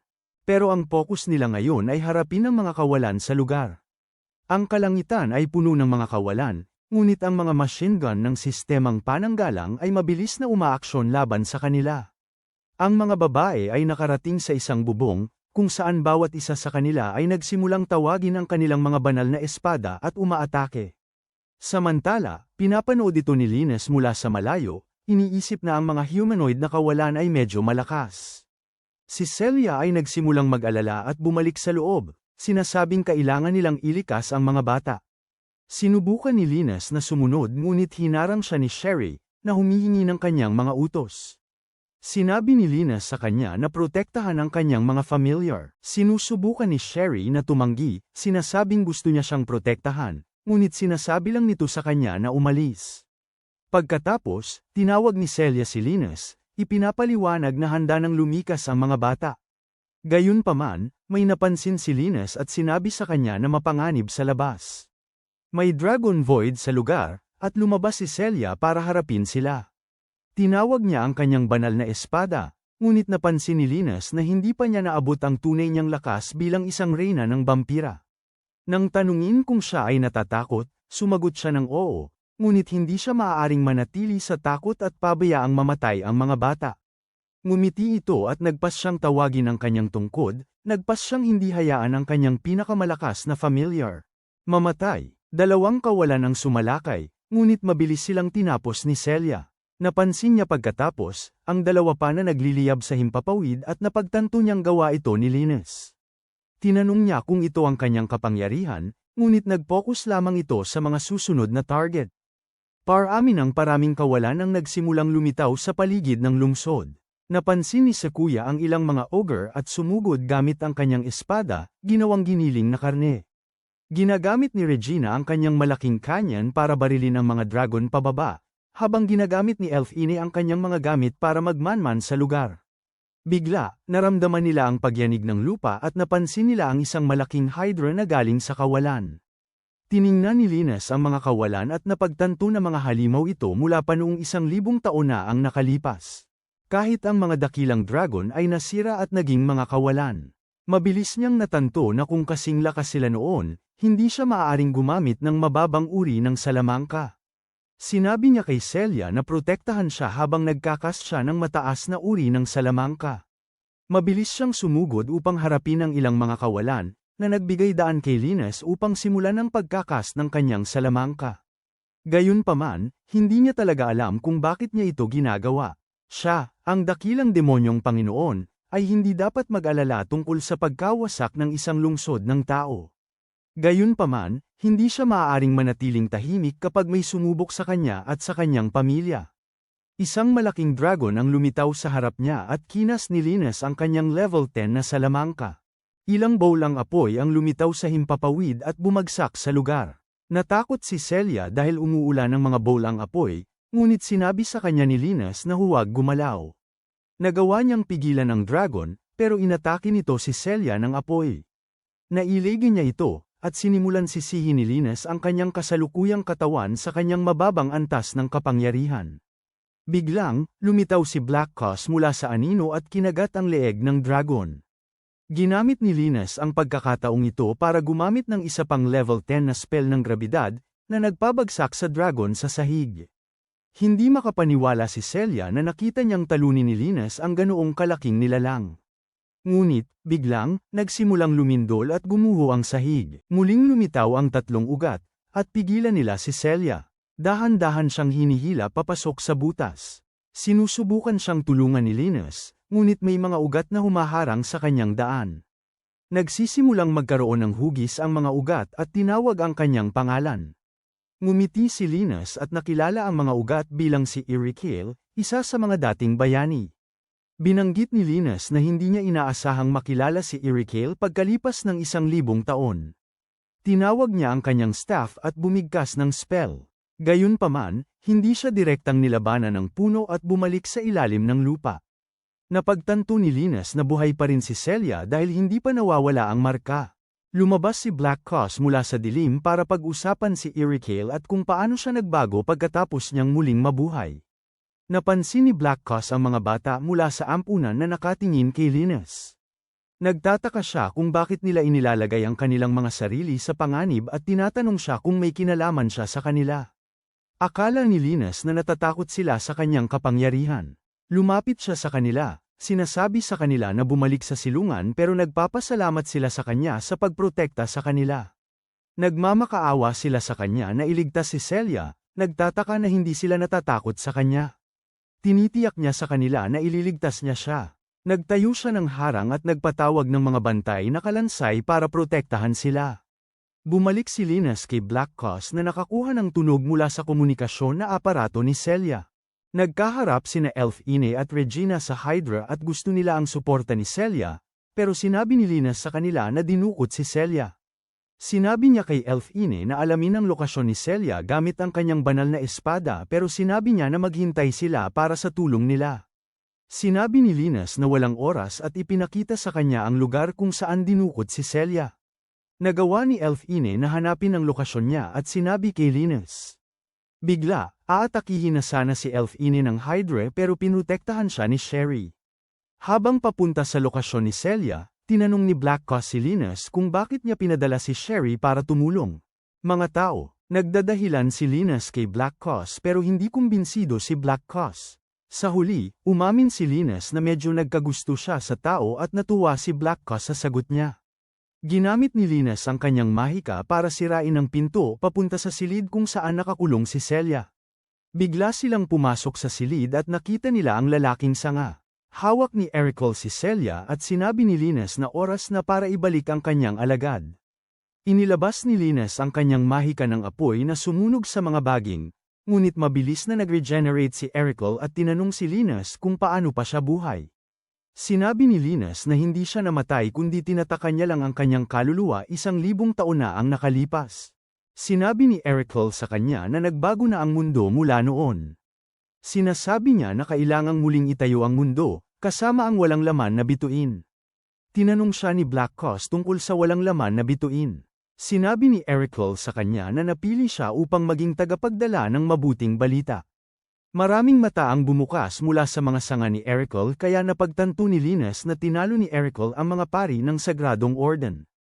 Tinawag ni Linus si Celia at sumagot siya sa kanya mula sa likod ng pangunahing sanga ni Erical. Hawak siya ng matitibay na baging. Habang abala si Linus, tinangkang atakihin siya ni Erical, ngunit binalaan siya ni Black Cause kaya nakaiwas siya sa oras. Sila'y tumatakbo sa loob ng silid, iniiwasan ang mga atake ni Erical. Lumilikha si Black Cause ng yelo para putulin ang mga sanga, ngunit masyadong mabilis maghilom ang halimaw. Sinusubukan niyang atakihin si Linus habang wala itong kamalay-malay, pero pinuprotektahan siya ni Black Cause. Napansin ni Black Cause na humihina ang kanilang mahika sa bawat segundo at sinabi ni Linus na dahil ito sa kinaroroonan nila sa teritoryo ni Erical. Nagbitaw ng spell si Erical para dagdagan ang dami ng spell na ibinabato ng sabay-sabay. Pagkatapos ay lumikha siya ng maraming sinag ng liwanag na sumasalamin-salamin sa loob ng silid. Tinamaan si Linus ng isang sinag at sinubukang pagsamahin ang kanyang mahikang atake kay Black Cause. Ngunit, gumawa si Erical ng harang na liwanag para protektahan ang kanyang sarili. Sinabi ni Black Cause kay Linus na walang limitasyon ang kapangyarihan ni Erical dahil sinisipsip nito ang kapangyarihan mula sa kristal ng mana. Sinabi ni Linus kay Black Cause na oras na para sumubok. Samantala, pilit na kumakawala si Celia mula sa mga sanggang pumipigil sa kanya, ngunit nasasaktan lamang ang kanyang katawan. Sa kabila ng sakit, ayaw niyang sumuko at hayaang mag-isa si Linus sa laban. Tinawag niya ang kanyang banal na espada at tinangkang putulin ang mga sanga, ngunit hindi siya makagalaw. Sa labas, patuloy na inaatake ni Erical si Linus gamit ang kanyang mahika ng liwanag. Nagsanib puwersa sina Linus at Black Cause para bumigkas ng isang malakas na spell. Gayunpaman, gumawa si Erical ng isang harang ng mahika ng liwanag para kontrahin ito. Nagpupumiglas pa rin si Celia laban sa mga baging, lalong nadadagdagan ang mga sugat sa kanyang katawan. Pumupula ang kanyang mga mata at may lumalabas na mga parang talam mula sa kanyang dugo. Hinihiwa ng mga talam ang mga sanga, kaya natunto ni Linus ang kanyang eksaktong lokasyon. Pagkatapos, itinapon niya ang kanyang kagamitan sa komunikasyon na nababalot ng kanyang dugo, tumutusok sa kanyang dibdib. At sa wakas, nakalaya si Celia mula sa mga baging, nagising bilang isang tunay na reyna ng vampira. Hiniwa niya ang sanga sa kanyang harapan at bumalik sa tabi ni Linus. Sinabi ni Black Cos kay Linus na kailangan niya ng panahon para makabawi at tumabi. Muling nagkasama si Linus at Celia at pinuri niya ito sa pagkontrol sa kanyang mga kapangyarihan ng vampira. Nagpapasalamat siya sa kanya sa pagbibigay sa kanya ng mana para makasali siya sa laban. Pinagagaling ni Erical ang mga sugat niya at sinasabi kay Linus na dudurugin niya siya. Si Brute Guy ay bumibitaw ng malaking mahika ng liwanag gamit ang kanyang kasanayan sa pag-usal ng maraming spell. Napagtanto ni Black Cos na gusto ng puno na kunin ang buong lungsod sa pamamagitan ng pagbitaw ng maraming level 10 spells, pero hindi papayag si Linus. Sinasabi niya kay Celia na babagsakin niya si Erical at humihingi ng proteksyon niya. Sinusubukan ni Linus na bunutin ang kanyang demonyong espada at tinatanong siya ni Black Cos kung natatandaan niya kung ano ang ibig sabihin yun. Naalala ni Linus ang itinuro sa kanya ni Roselia noong mga nakaraang taon. Magagamit lang niya ang demonyong espada sa isang kondisyon, para protektahan ang kanyang kaharian. Sa isip niya ito, binunot ni Linus ang espada, at ipinahayag ang lupaing ito at ang mga tao bilang kanyang kaharian.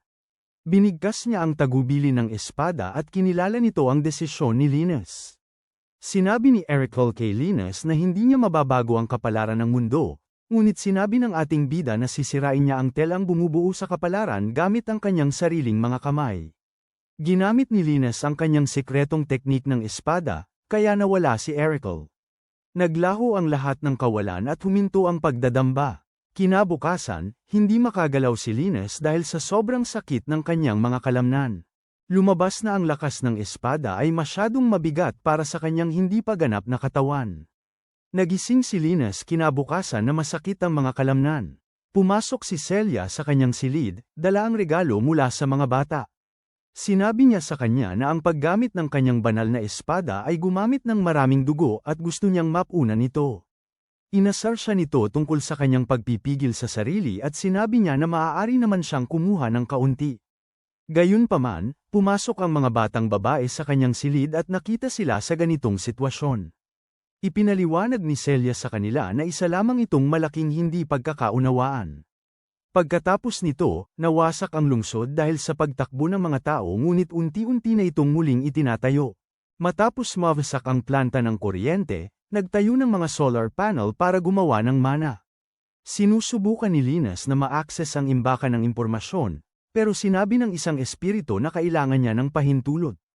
Nagulat si Linus na may espiritu pa rin at sinasabing isa siyang estudyante sa akademya. Tinak pa ni Regina ang kanyang mga mata mula sa likod at naglaro ng hulaan kung sino, pero nahulaan ito ni Linus. Lumayo siya, sinasabi sa kanya na nasa publiko sila. Tinanong niya kung sinundan ba siya para lang asarin, pero sinabi niya na pumunta siya para isauli ang isang bagay at nagkasalubong lang sila nang hindi sinasadya. Sinabi niya na pumunta siya para magsaliksik tungkol sa isang sinaunang wika. Sinasabi niya sa kanya na umaasa siyang tutulong ang wika para mabawi niya ang kanyang mga alaala bilang dahilan. Naaawa siya sa kanya at tiniyak na papayagan niya siya. Lumalapit siya sa espiritu at hinihiling na padaanin sila. Sinasabi ng espiritu na wala siyang pahintulot, ngunit gumagamit siya ng paraan para pumayag ito. Sinasabi ni Regina kay Linus na ilihim ang kanyang paraan. Natuklasan ni Linus na gawa ng tao ang espiritu at tinatanong si Regina kung ano ang nangyari sa mga orihinal na espiritu. Sinasabi niya sa kanya na may mga usap-usapan na nagtatago sila sa mga kagubatan.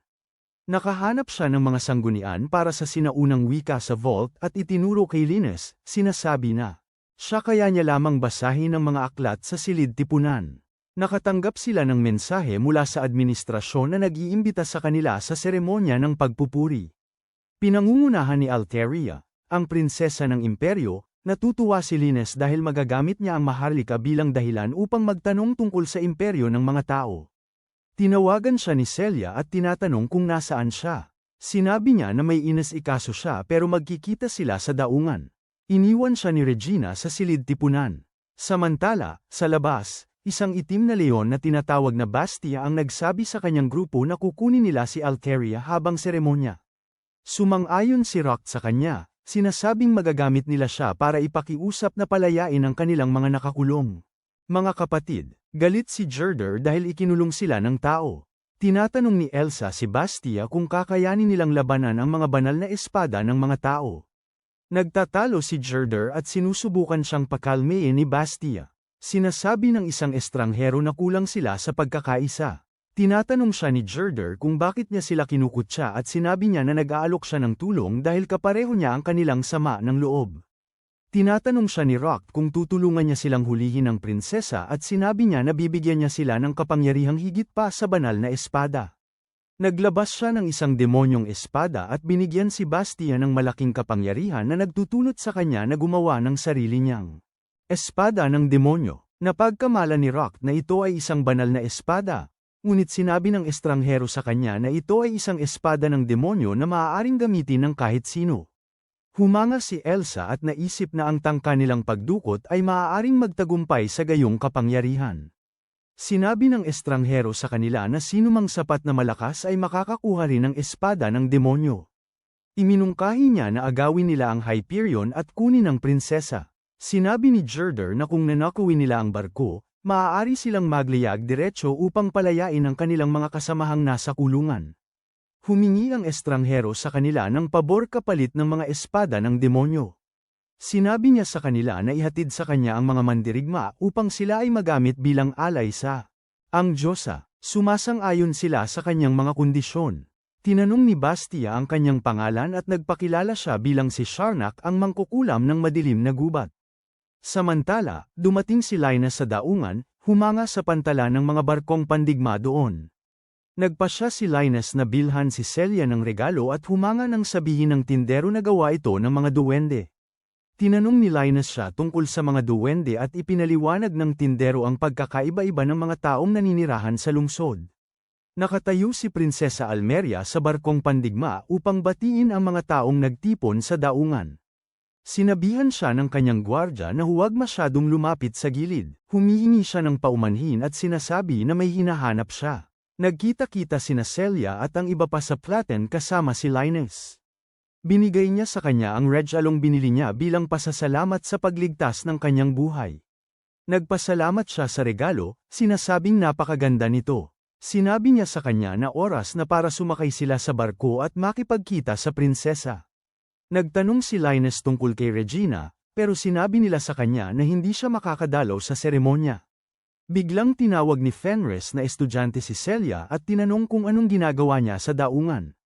Sinabi ni Celia sa kanya na inimbitahan sila sa seremonya ng pagkilala. Sinabi ni Fenris sa kanya na abala siya palagi dahil nasa konseho siya ng mga estudyante. Nagsimula silang magtalo pero pinigilan sila ni Elfine. Sinabi ni Fenris kay Celia na nabalitaan niyang nagising ang kanyang banal na espada at binati siya. Tinanong ni Linus si Celia tungkol kay Fenris at sinabi niya na parang magkaibigan sila noong bata pa. Samantala, pumasok si Bastia at ang kanyang grupo sa barko. Pinabagsak nila ang mga gwardya at kinuha ang kanilang mga mukha para magmukhang tao. Pinuri nila ang plano ni Sharnak dahil gumagana ito ng maayos. Nagsimula ang seremonya, pero umupo si Linus at tinitingnan ang kopya ng mga aklat ng kasaysayan. Napansin niyang may nawawalang impormasyon na nagpapahiwatig na may nagtatangkang itago ang mga pangyayari. Nang nakaraan, nagpakita si Sherry at tinanong siya nito kung ano ang kanyang natuklasan. Ibinigay niya kay Sherry ang impormasyon tungkol sa barko at binigyan naman siya nito ng regalo na hindi niya masyadong nagustuhan. Kinuha niya pa rin ito at naglaho sa mundo ng anino. Kalaunan ng araw na yon, malapit na ang oras ng talumpati ng prinsesa. Siya ay inaakay ng kanyang mga gwardya, ngunit sila ay inambos ni Bastia at ng kanyang kasabwat na nagpanggap na tauhan. Kinuha nilang bihag ang prinsesa, ngunit binitawan niya ang master key at ang nilalang na may butas ay tumakas. Ang natitirang miyembro ng gang ng mga demi-human ay pinalibutan ang mga taong nagtipon para sa talumpati. Kinukuha nila ang kanilang telepono at binabantayan sila gamit ang bomba. Tinatanong nila sa mga demi-human kung ano ang gusto nila, at hinihiling nila na palayain ang kanilang mga kasamahan na nakakulong. Ngunit sinabi ni Fenris sa kanila na hindi sila nakikipag-usap sa mga terorista. Sinabi nila kay Fenris na sila ay iaalay sa Diyosa. Sinabi ni Linus kay Celia na gusto niyang tiyakin ang kaligtasan ng prinsesa at naglaho sa mundo ng anino. Pinilit siya ni Bastia at ng kanyang mga tauhan na buhayin ang barko at tumungo sa kabisera. Sinabi niya sa kanila na papunta sila sa kumpol ng mga walang bisa. Pinakiusapan siya ni Bastia na iwasan ito, ngunit sinabi ni Charnak na dumiretso doon, para ang banal. Dinungisan ng mga kabalyero upang gawing angkop silang lahat bilang mga alay. Sa wakas nakita ni Bastia ang tunay niyang balak at sinubukang labanan siya, ngunit napigilan siya nito. Napansin ng mga gwardya sa daungan na gumagalaw na ang barko at sinubukang pigilan ito. Nakatagpo ng nilalang na may sugat si Regina, na kinilala ito bilang carbuncle ng pamilya ng hari, at inihatid ang mensahe na humihingi ng tulong. Muling sumakay siya sa barko at nakabangga si Linus na tila nawawala. Sinabi niya sa kanya na nasa panganib ang kanyang nakababatang kapatid na babae. Pagkatapos ay sinimulan ni Regina na ipaliwanag kay Linus ang tungkol sa kanyang planong pinagmulan. Muli niyang ipinakilala ang kanyang sarili, sa pagkakataong ito bilang ika-4 na prinsesa ng Imperyong Ortoles. At si Alt-Arya ang kanyang nakababatang kapatid. Ipinapaliwanag niya na noong araw na siya ay ipinanganak, isang malas na bituin ang lumitaw sa kalangitan, at sa kung anong dahilan, may kakaibang batas para sa mga maharlikang anak na isinilang sa ilalim ng bituing iyon. Sa madaling salita, ang bata ay kailangang itago ng tuluyan o kaya'y manirahan sa isang monasteryo sa mga bundok habang buhay. Ang lolo ni Celia, gayunpaman, ay hindi natuwa sa kung paano pinakikitunguhan si Regina, kaya nagpasya siya at iyon ang dahilan kung bakit siya naging katulong at kaibigan ni Celia. Pagkatapos ay binanggit niya na may posibilidad na dinala ng mga salakay ang kanyang kapatid para makontrol ang barko. Nalilito si Linus, ngunit ibinunyag niya na ang maharlikang pamilya ang may hawak ng kapangyarihan ng mga espiritu, at ang sistema ng nabigasyon ng barko ay isang artipisyal na elemental, na maaari lamang utusan ng dugong maharlika. Sa madaling salita, ang Alt-Arya ang mismong Hyperion. Sa impormasyong yun, nagpasya si Linus na muling makuha ang prinsesa. Binanggit niya na dapat pagmultahin sina Celia at ang iba pa kahit na sila ay bihag sa bulwagan. Nagulat si Regina, ngunit sumagot si Linus na sila ang makakagawa nito. Iniisip niya na dapat alam ng carbuncle ang daan patungo sa pangunahing tulay, at hinayaan ni Regina na akayin ng espiritu ang kanilang daan. Samantala, sa bulwagan ng piging, sinusubukan ni Fenris na kausapin ang mga taong hayop, tinatanong kung paano sila nakarating doon, pero ngumingiti ang lalaking lobo, sinasabing ginamit lang daw niya ang kanyang banal na espada. Sinamantala ni Elfine ang pagkakataong ito para sabihin kay Celia na nasuri na niya ang bomba. Medyo nagtataka si Celia kung paano niya nagawa, at ipinaliwanag ni Elfine na itinago niya ang kanyang banal na espada sa likod ng chandelier. Pagkatapos ay ibinunyag niya na ang bomba ay hindi riktibong uri. Ibig sabihin, kailangang magpadala ng kapangyarihang mahika ang gumagamit ng banal na espada para paganahin ito. Ang problema lang ay hindi ito maaaring gawing walang bisa, kundi maantala lamang, at para dagdagan pa ang problema.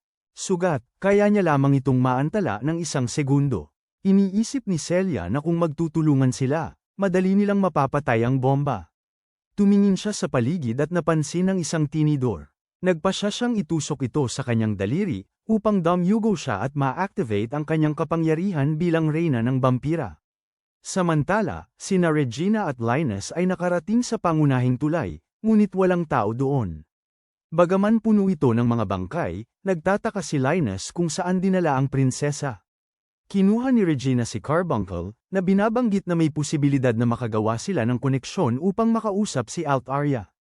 Gayunpaman, hindi siya sigurado kung mabubuo niya ang koneksyon na yun. Sinabi ni Linus sa kanya na kaya niya ito dahil naniniwala siya sa kanya. Tutal, gusto niyang protektahan ang kanyang nakababatang kapatid. Bumalik siya sa kanyang kalmadong estado at nagpas siyang subukan.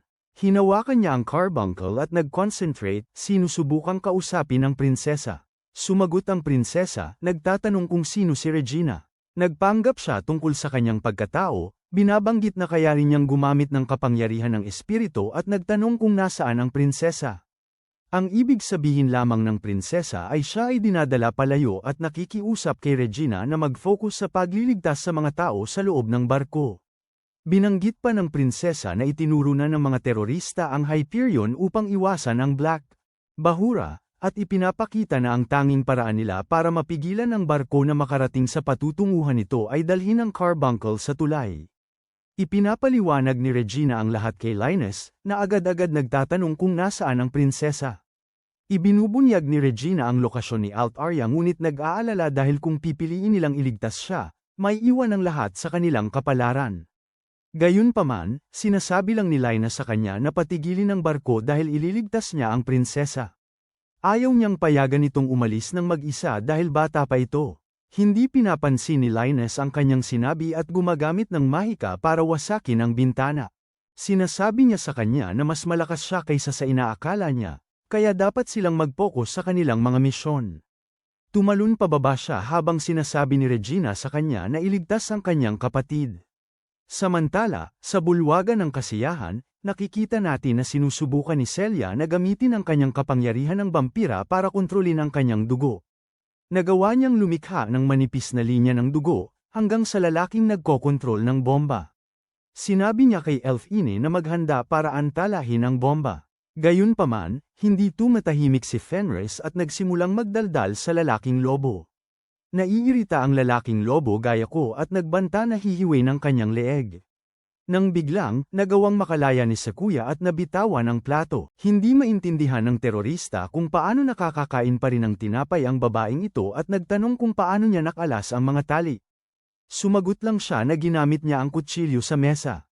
Naiinis ang lalaking lobo at lumapit sa kanya, pero sinabi ng babaeng ogre na medyo matindi ang aura ni Sakuya.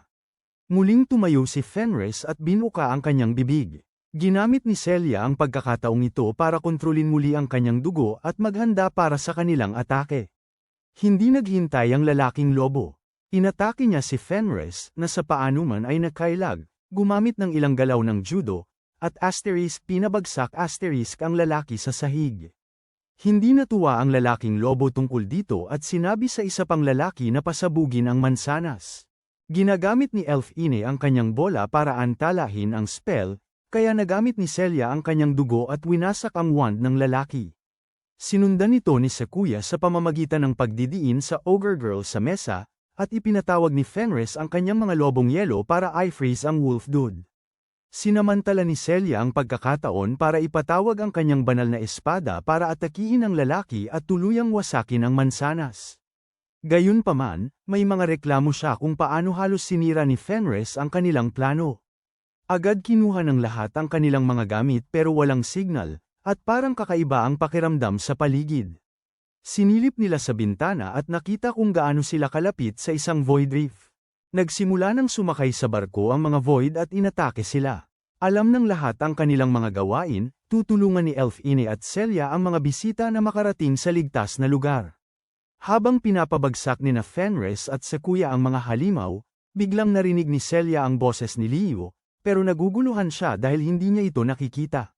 Ipinaliwanag niya na ginagamit niya ang souvenir na ibinigay niya sa kanya para gumawa ng paraan para makausap siya sa isip. Pagkatapos ay sinabi niya na si Regina ay papunta sa tulay, pero masyadong mapanganib para sa kanya na pumunta doon ng mag-isa.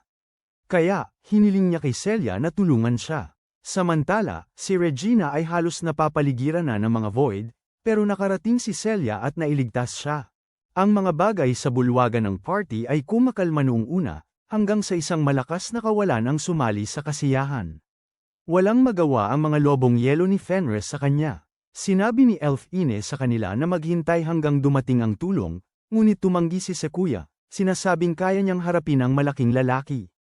Pinabagsak ng mga babae ang mga mas mahinang kawalan at umatras sa ibang silid. Pagkatapos ay pinaganya niya ang kanyang tunay na kapangyarihan, ang madilim na espada ng demonyong Plover, ginawang parang giniling na pusit ang halimaw. Sa wakas ay nakarating ang dalawa sa tulay, at sinabi ni Celia na babantayan niya ang likod ni Regina. Umupo si Regina, inaccess ang sistema, at ipinasok ang kodigo na ibinigay ng prinsesa. Lumabas na yun pala ang pangalan ng bituin kung saan ipinanganak si Regina. Hindi nakilala ni Alt Area si Regina, pero ayaw niyang kalimutan na nagkaroon siya ng nakatatandang kapatid. Sa kanyang isip, nagpapasalamat si Regina sa kanyang kapatid at sinusubukang kontrolin ang sistema ng barko. Samantala, halos may alis na ang prinsesa sa isang eroplano ni Sharnak.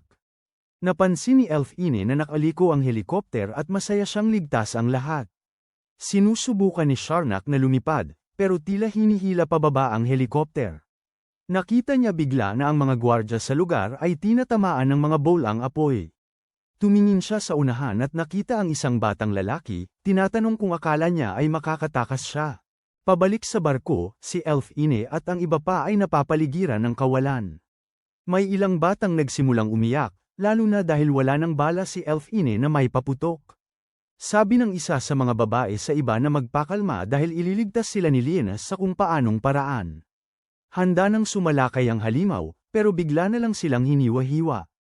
Si Sherry pala, na nagkaroon din ng pagkakataong magmeryenda at nawala sa anino. Sinabi lang niya na ito ang kabayaran sa pagtitiwala sa kanyang amo. Samantala, lumabas si Sharnak at nagtanong kung sino si Linus. Sumagot siya na magbabayad siya sa kasalanan ng pakikialam sa kanyang kaharian at ipinakilala niya ang kanyang sarili bilang ang Demon Lord. Naiinis siya, tinatawag lamang siyang bata na nanlilibak sa pangalan ng Demon Lord. Gumamit siya ng salamangka ng apoy para umatake, ngunit madali itong hinarang ni Linus, tinatawag itong nakakadismaya. Hindi makapaniwala si Sharnak sa kanyang nakikita, binabanggit na ginamit niya lang ang lihim na sining ng maalamat na Demon Lord. Kinumpirma ito ni Linus at ginamit ang kanyang mga anino para pigilan siya. Tinanong niya ang kanyang layunin, na sinagot niyang lumikha ng isang demon sword. Pagkatapos ay binanggit niya ang pagkuha ng pabor ng Diyosa, na ikinalito ni Linus. Sinabi niya na ang mga Diyos ay pumanaw na 1,000 taon na ang nakalipas at tinanong kung ano ang pangalan nito. Pero mga espada ang lumabas mula sa katawan ni Sharnak, noong malapit na niyang ibunyag ang pangalan ng Diyosa. Naguguluhan si Linus dahil iyon ang espada ng pagpuksa. Biglang nagbagong anyo ang katawan ni Sharnak at naging isang malaking halimaw, na may kakayahang magpatawag ng mas maraming kawalan. Mabilis niyang naalala na ibinigay sa kanya ang espada ng mga Diyos noong isa siyang bayani para patayin ang mga panginoon ng demonyo. Gayunpaman, naniwala siyang winasak niya ang espada matapos maging panginoon ng demonyo. Inatake niya ito ng kawalan na may apoy, ngunit sinipsip ng kawalan ang atake.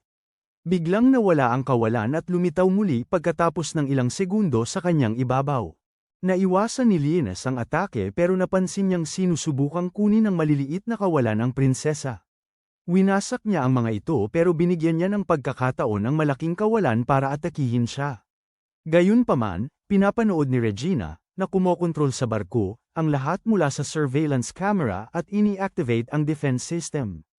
Pinapaputukan ng barko ang kawalan hindi lamang ng mga bala kundi pati na rin ng mga missile. Ang isa sa mga missile ay may laman na si Celia, na dumating para tulungan siya. Mas maraming kawalan ang ipinatawag at hiniling ni Linus kay Celia na bigyan siya ng kaunting oras. Hiniwa niya ang kanyang sariling laman para lumikha ng mga talam at pinuksa ang bawat maliit na kawalan sa paligid. Ginagamit ni Linus ang pagkakataong ito para bunutin ang kanyang espada ng demonyo at gamitin ang kanyang pinakamalakas na atake para pawiin ang Void Lord. Pagkatapos nito, pinapurihan ng prinsesa sina Celia, Sequoia, Elf Ine, at Fenris sa kanilang pagsisikap na protektahan ang lahat. Gayunpaman, napansin ni Altiria na nawawala si Linus. Ipinaliwanag ni Celia na nagpapagaling siya mula sa kanyang mga sugat at sinabi ng prinsesa sa kanya na pasalamatan siya, kasama ang babaeng marunong gumamit ng mahika ng espiritu. Samantala, nakahiga si Linus sa kanyang kama, nakakaramdam ng pananakit nang pumasok si Regina. Tinanong niya kung ano ang kanyang nararamdaman at binanggit na naghanda siya ng apple pie para sa kanya. Binanggit niya na pakakainin niya ito pero tinanggihan niya. Nagpasya siya na gantimpalaan ito sa pagsisikap nito ng isang maliit na halik. Nahiya si Linus at sinabi ni Regina na itago niya ito kay Celia. Sa utos ng prinsesa, natagpuan ng mga sundalo ang tagong lugar ng mga demi-human. Pumasok ang mga sundalo at sinabi sa kanila na huwag lumaban, ngunit isang nakakatakot na boses ang nagbabala sa kanila na huwag masyadong magtiwala at gumawa ng isang spell na ginawa silang lahat na bato. Lumitaw si Linus, nakasuot ng maskara ng bungo, at inutusan ang mga demi-human na lumuhad. Ipinakilala niya ang kanyang sarili bilang ang tunay na pinuno ng mundo, si Zalvadis. Sinasabi niya sa kanila na manumpa ng katapatan sa kanya para mabigyan niya sila ng lugar na masisilungan. Pumapayag ang mga demi-human, at binibigyan sila ni Leo ng bagong pangalan, ang Devil Wolves. Pagkatapos, lumilikha siya ng labor into gamit ang mahika at sinasabi sa kanila na magtago doon at maghandang lumaban sa imperyo. Natanggap niya pagkatapos ang tawag ni Celia at nag-teleport paalis para hindi mabunyag ang kanyang pagkatao. Sinubukan siyang hanapin ni Celia sa kanyang silid pero nakita niya si Sherry sa halip. Kumurap siya at biglang nawala si Sherry, at naiwan ang silid na walang laman. Bumalik si Leo sa kanyang silid, masaya na nakuha niya ang natitirang mga demi-human. Dinala ni Regina ang ilang pagkain at nag-almusal silang lahat. Sinabi ni Celia kay Leo na kumain ng masustansya at nagtataka siya kung sinusubukan ba nitong gawing mas katanggap-tanggap ang lasa ng dugo niya para sa kanya. Bigla, sinabi ni Regina sa lahat na sa palagay niya ay pinamumugaran ng mga asong multo at isang katulong na multo ang kanilang dorm. Sinabi ni Celia kay Regina na nakita niya ang katulong na multo. Kumbinsido si Leo na si Sherry ito pero sinabi niya kay Celia na imahinasyon lang niya yon. Tinanong siya ni Celia kung saan siya nagpunta at sinabi niya na nagpunta siya para magsanay ng mag-isa. Samantala, may isang lalaking pinulot ang demonyong espada na iniwan ni Shardach at inialok ito sa Diyosa. Naglaho ang espada, kaya nagtataka siya kung sino ang nagpabagsak kay Shardach. Tinawag ang plate ni Celia para sa isang misyon. Sinabihan sila na isang syudad na nawala sa kawalan 6 na taon na ang nakaraan ay biglang lumitaw. Ang syudad na ito, na tinatawag na Third Assault Garden, ay ang bayang sinilangan ni Celia at Regina. Papalapit ang syudad sa kanila at mararating nito ang kanilang lokasyon sa loob ng 7 araw. Sinabi ng opisyal na may natanggap silang mga signal ng hudyat mula sa syudad at iniisip nila kung may mga nakaligtas pa. Kaya naman, inatasan ang plate ni Celia na imbestigahan ang syudad. Sinabi niya sa kanila na hanapin kung may mga nakaligtas, imbestigahan kung paano ipinadala ang signal ng hudyat at itigil ang syudad kung posible. Aalis sila papunta sa lugar kinabukasan. Iiwan ni Leo si Black Cause para bantayan ang kanyang kaharian at hihilingin kay Sherry na samahan siya. Habang naglalakbay, makakatulog si Leo at mapapanaginipan noong sinabi sa kanya ni Roselia noon na mawawala siya at muling mabubuhay pagkalipas ng 1,000 taon. Nangako si Leo na hahanapin niya ito kahit ano pa ang kanyang anyo. Madyay gising siya pagdating nila sa lungsod. Haati sila sa iba't ibang grupo para imbestigahan ang iba't ibang bahagi ng lungsod. Sasama si Leo kay Celia habang ang tatlo ay magkakasama. Hihilingin ni Leo kay Sherry na sundan ang 3 iba pa at bantayan sila. Dumating si Celia sa isang lugar at ikinwento ang kanyang naranasan. Sa sandaling yun, tumunog ang babala ng kawalan, void, at sila ay inatake. Naipit si Celia sa ilalim ng poste ng ilaw habang lumalabas ang malaking kawalan mula sa hamog. Biglang lumitaw ang isang babae na nagngangalang Arl, isa sa 6 na bayani, sa gitna ng lungsod. Nagulat siya na ganito ang hitsura ng kinabukasan pagkalipas ng 1,000 taon. Hindi niya alam kung bakit siya ipinadala sa panahong ito, ngunit alam niyang malapit ng isilang ang Diyosa. Tumingin siya sa paligid ng lungsod at hindi niya pamilyar ang teknolohiya nito. Biglang lumapit sa likuran niya ang isa pang lalaki at ipinaliwanag ang teknolohiya. Ipinakilala niya ang kanyang sarili bilang Nephekis Void Lord.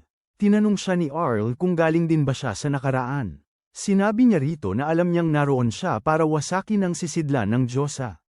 Ipinagpalagay ni Arl na siya ang tagapagbantay ng sisidlan at tinangkang siyang atakihin. Gayunpaman, naglaho si Nephekis na nagsasabing kailangan niyang umalis habang nagpapatawag siya ng isang malaking kawalan para samahan siya. Samantala, ang kawalang umaatake kay Celia ay malapit na siyang tapusin, ngunit dinala siya ni Leo sa ilalim ng lupa sa ligtas na lugar sa pamamagitan ng teleportasyon. Hinarap niya ang kawalan sa isang labanan ng mahika, ngunit kayang harangin ng kawalan ang mababang antas ng mahika. Gayunpaman, nagpasya si Leo na seryosohin ito at gumamit ng antas 9 na mahika upang wasakin ang kawalan. Nagbalik si Leo kay Celia, sinasabi sa kanyang nagawa niyang talunin ang kawalan. Sinusubukan ni Celia na tumayo, pero sinabi ni Leo sa kanya na huwag masyadong pilitin ang sarili dahil kahit na mayroon siyang kakayahan ng vampira, aabutin pa rin ang panahon bago siya gumaling. Biglang may mga taong lumitaw sa likod ni Celia at akala ni Leo ay mga kawalan sila. Napansin ni Celia ang sagisag ng duke sa kanilang mga uniforme at isa sa kanila ang nagpakilala bilang William Richmond. Si William ang pinuno ng orde ng Bahay Crystalia na nasa ilalim ng utos ng ama ni Celia. Sinabi niya sa kanya na kahit isa siyang espiritu, nagmadali siyang pumunta sa kanyang tabi para protektahan siya. Napansin ni Leo na hindi pa niya nararanasan ang penomenon ng mga espiritu na nananahan sa mga lugar ng labanan sa kasalukuyan. Araw hanggang noon, sabi ni William kay Celia na sigurado siyang natanggap niya ang senyales ng kanilang paghingi ng tulong kaya siya nakarating sa lungsod. Nagulat siya na sila pala ang nagpadala ng senyales, pero sinabi ni William na ang senyales ay hindi paghingi ng tulong kundi babala. Sinabi niya na maaaring maulit ang kasaysayan kung hindi maagapan dahil may bagong Void Lord na lumitaw sa nawasak na lungsod. Sinabi niya na ang Void Lord ay kumukuha ng kapangyarihan mula sa planta ng kuryente ng lungsod at sinabi ni Celia kay Leo na kailangan nilang magmadali doon at humanap ng katibayan. Sinabi ni Leo na kailangan niyang magpahinga, pero nag-alok si William na ihatid siya sa kastilyo gamit ang isang ghost limo. Sinabi ni Leo sa kanya na hindi siya nagtitiwala sa mga multo na magmaneho ng hindi lumalagpas sa takdang bilis kaya tumawag siya ng mga kabayong kalansay na humihila sa kotse. Samantala, nabangga naman ng tatlong babae si Earl. Akala ni Regina na isa siyang nakaligtas at sinubukang alamin kung okay lang siya, pero hinayla siya pabalik ni Sequoia nang makita niya ang espada ni Earl. Nagpresenta si Sequoia na alagaan si Earl, na napagkamalan ng mga babae na mga tauhan ng Nefekis. Naglaban sila gamit ang espada, pero parehas silang magaling. Muntik nang makaganti si Sequoia ng isang nakamamatay na atake sa isang mabilis na galaw pero ayaw niyang saktan si Earl kaya tumigil siya.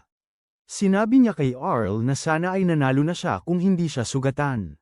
Samantala, bumubuti na ang pakiramdam ni Celia, ngunit humihingi siya kay Leo ng kaunting bisa mula sa kanyang katawan.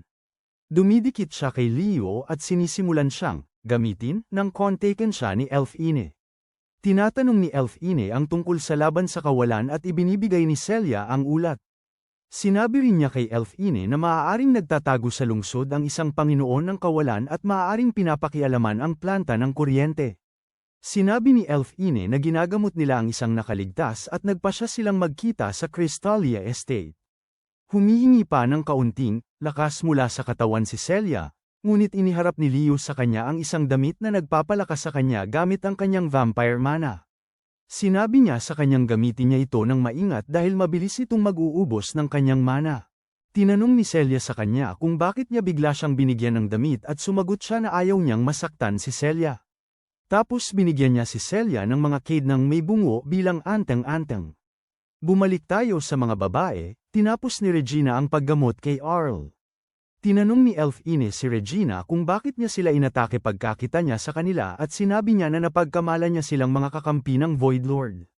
Tiningnan ni Elfine ang database ng ikatlong hardin, pero hindi niya mahanap ang pangalan ni Earl. Tinanong niya kung saan siya nanggaling, pero tinanong ni Earl kung ano ang ginagawa nila sa syudad. Sinagot ni Elfine ang tanong, kaya napagtanto ni Earl na may lugar pa rin ang mga tao sa mundo pagkatapos ng mahabang panahon. Inuulit ni Elfine ang tanong niya, pero sumasagot lang si Earl na kailangan niyang tapusin ang kanyang tungkuling talunin ang Diyosa. Sinusubukan ni Earl na magpatuloy mag-isa dahil hindi naman sila ang kanyang mga kaaway, pero pinipigilan nila siyang gumalaw ng mag-isa. Kumukulo ang kanyang tiyan at binibigyan siya ni Sequoia ng kaunting merienda. Binabantayan ni Sherry ang grupo, nagtataka kung anong ginagawa ni Earl 1,000 taon sa hinaharap. Samantala, nakatagpo ng isang void si Nephix at nagulat na may isang void na natalo. Nagtataka si Nephix kung sino ang nagpabagsak sa kanyang mataas na antas na void at nagpasya na ayos lang para sa kanya na kumilos. Dumating sina Leo at Celia sa kanyang tahanan, at si Celia ay biglang napuno ng mga alaala ng kanyang nakaraan. Pumasok sila sa kastilyo at umupo si Leo sa isang komportableng upuan na nagpapaalala sa kanya ng kanyang trono. Umakyat si Celia sa itaas at napuno siya ng mas marami pang alaala. Ginalugad niya ang bakuran ng kastilyo at tuluyan siyang napaluha. Muling binuo ng mga multo ang silid ng kanyang ama, at naalala niya ang kanyang ama na binabasahan siya ng kwento tungkol sa demonyong Panginoon at ang bayani. Bigla, ginaisang siya ng boses ni Nephix mula sa kanyang mga alaala. Sinabi ni Nephix na hindi niya inaasahang makakita ng isang dalaga doon. Tinanong siya ni Celia kung isa siyang nakaligtas, ngunit nainis siya na napagkamalan siyang tao.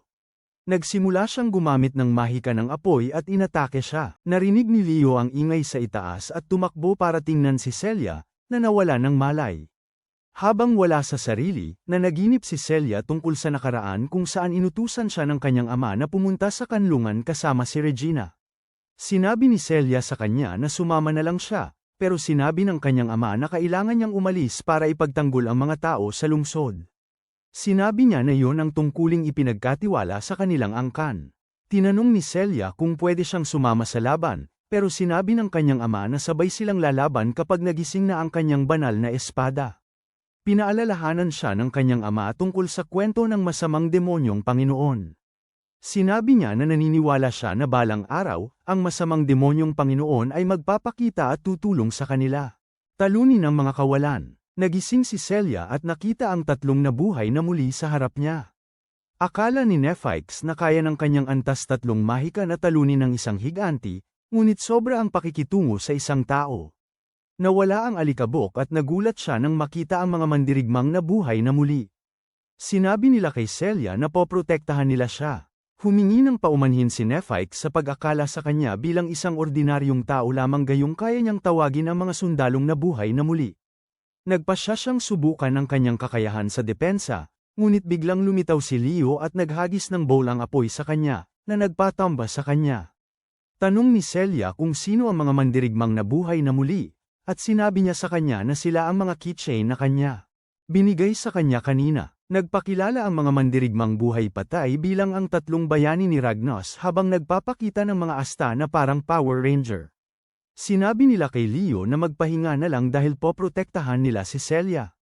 Bumangon si Nephites, sinasabi kay Leo na tapos na sana siya kung isa siyang ordinaryong tao. Nakilala siya ni Leo at nagtaka kung ano ang ginagawa niya sa hinaharap. Nagpakawala siya ng atake ng apoy kay Leo, ngunit sinalag niya ito ng yelo na pumihil kay Nephites. Tinanong siya ni Nephites kung sino siya, ngunit sinabi ni Leo na sagutin muna niya ang kanyang tanong. Tinanong ni Leo kung ano ang habol niya, ngunit biglang umugang ang lupa. Tumatawa si Nephites at sinabi kay Leo na nagampanan na ng sisidlan ang kanyang papel, at ang Diyosa ay nabuhay na muli. Sinabi niya kay Leo na hindi na niya kailangan ng kanyang serbisyo dahil guguho ang mundo sa lakas ng Diyosa.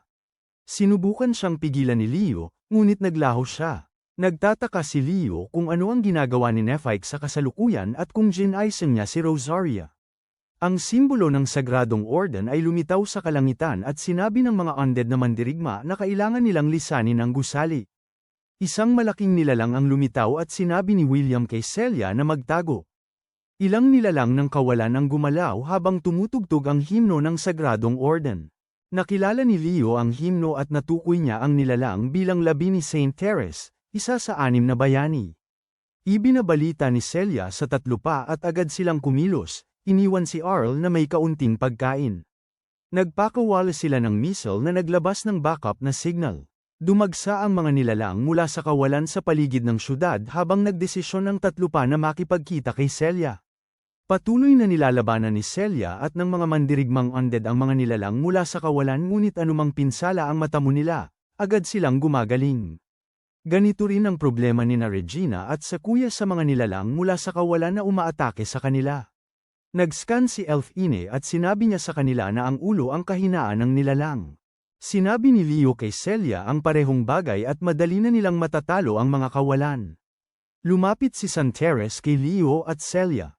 Natutuwa si Leo at inililigtas niya sila sa abala na puntahan pa siya para pabagsakin.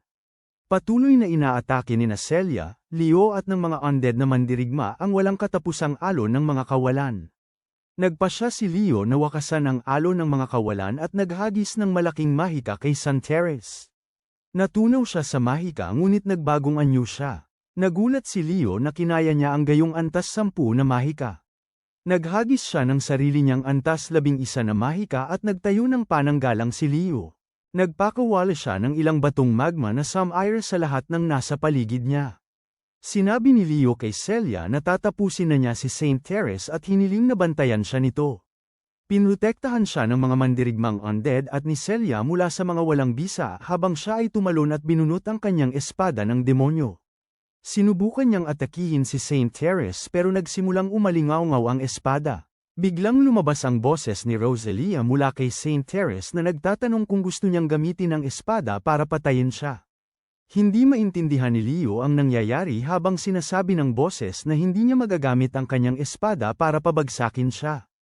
Inatake ni Leo si Teres pero hinarang ang atake at nagbitiw ito ng isang spell na nagpaputok ng mga pana ng liwanag. Sa lahat ng direksyon, tinamaan si Leo ng isang liwanag na palaso at siya'y natamba. Naghahanda si Teres na magbato ng isa pang mahika ngunit ipinatawag ni Celia ang damit na bigay ni Leo sa kanya, na nagiging ganap na waifu, at gumamit ng mahika ng dugo para pigilan si Teres. Pinuprotektahan ng mga mandirigmang undead si Leo mula sa kawalan at binuhat siya ni Celia. Naalala ni Leo na nangako siyang hahanapin si Rosalia kung sakaling siya'y mabuhay muli. Nagising siya sa bisig ni Celia at sinabi sa kanya na tumakbo para iligtas ang kanyang buhay. Niyakap siya nito at sinabing inumin ang kanyang katas para makatakbo siya. Sa halip, ibinuhos niya ang kanyang mana sa kanya. Naaalala ni Leo na pinakiusapan siya ni Rosalia na mangako. Gusto niyang patayin siya nito kung sakaling bumalik siya sa hinaharap bilang ibang nilalang. Tumanggi si Linus pero pinilit siya nito na alalahanin at hanapin ang tunay niyang katawan sa pamamagitan ng gabay ng kanyang demonyong espada. Kumbinsido na siya ngayon na hindi iyon panaginip, kundi isang alaala na itinago ni Rosalia hanggang sa tamang panahon. Sinusubukan pa rin ni Celia na gamitin ang kanyang dugo para magpasok ng mana sa katawan ni Leo. Ngunit patuloy niyang naaalala ang sandali nang hilingin ni Rosalia na patayin siya nito gamit ang demonyong espada kung maging iba siya sa hinaharap. Sinabi niya na sa pamamagitan nito, siya ay mahahanap niya ang tunay niyang sarili, at ang demonyong espada ang magdadala sa kanyang tadhana. Sa wakas, nagising si Leo at napagtanto niyang nilagyan ni Rosalia ng selyo ang kanyang alaala para makalimutan niya ang kanyang pangako sa kanya.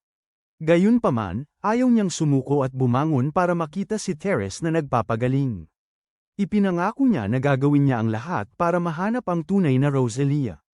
Kinuha niya muli ang demonyong espada at nagtanong si Celia tungkol sa kanyang mga sugat. Ipinaliwanag niya na ayos na siya ngayon dahil nailigtas niya siya nang siya ay hermata para pagalingin siya. Naguguluhan pa rin siya dahil hindi niya maintindihan kung bumalik ang kanyang mga alaala sa tamang panahon. O dahil isinauli ni Celia ang lahat ng dugong sinipsip niya sa kanya. Pagkatapos, bumaling siya kay Celia at maaari niyang punitin ang bahagi ng kanyang damit at ibigay sa kanya. Sumunod siya at ginamit niya ito upang pagalingin ang kanyang mga sugat.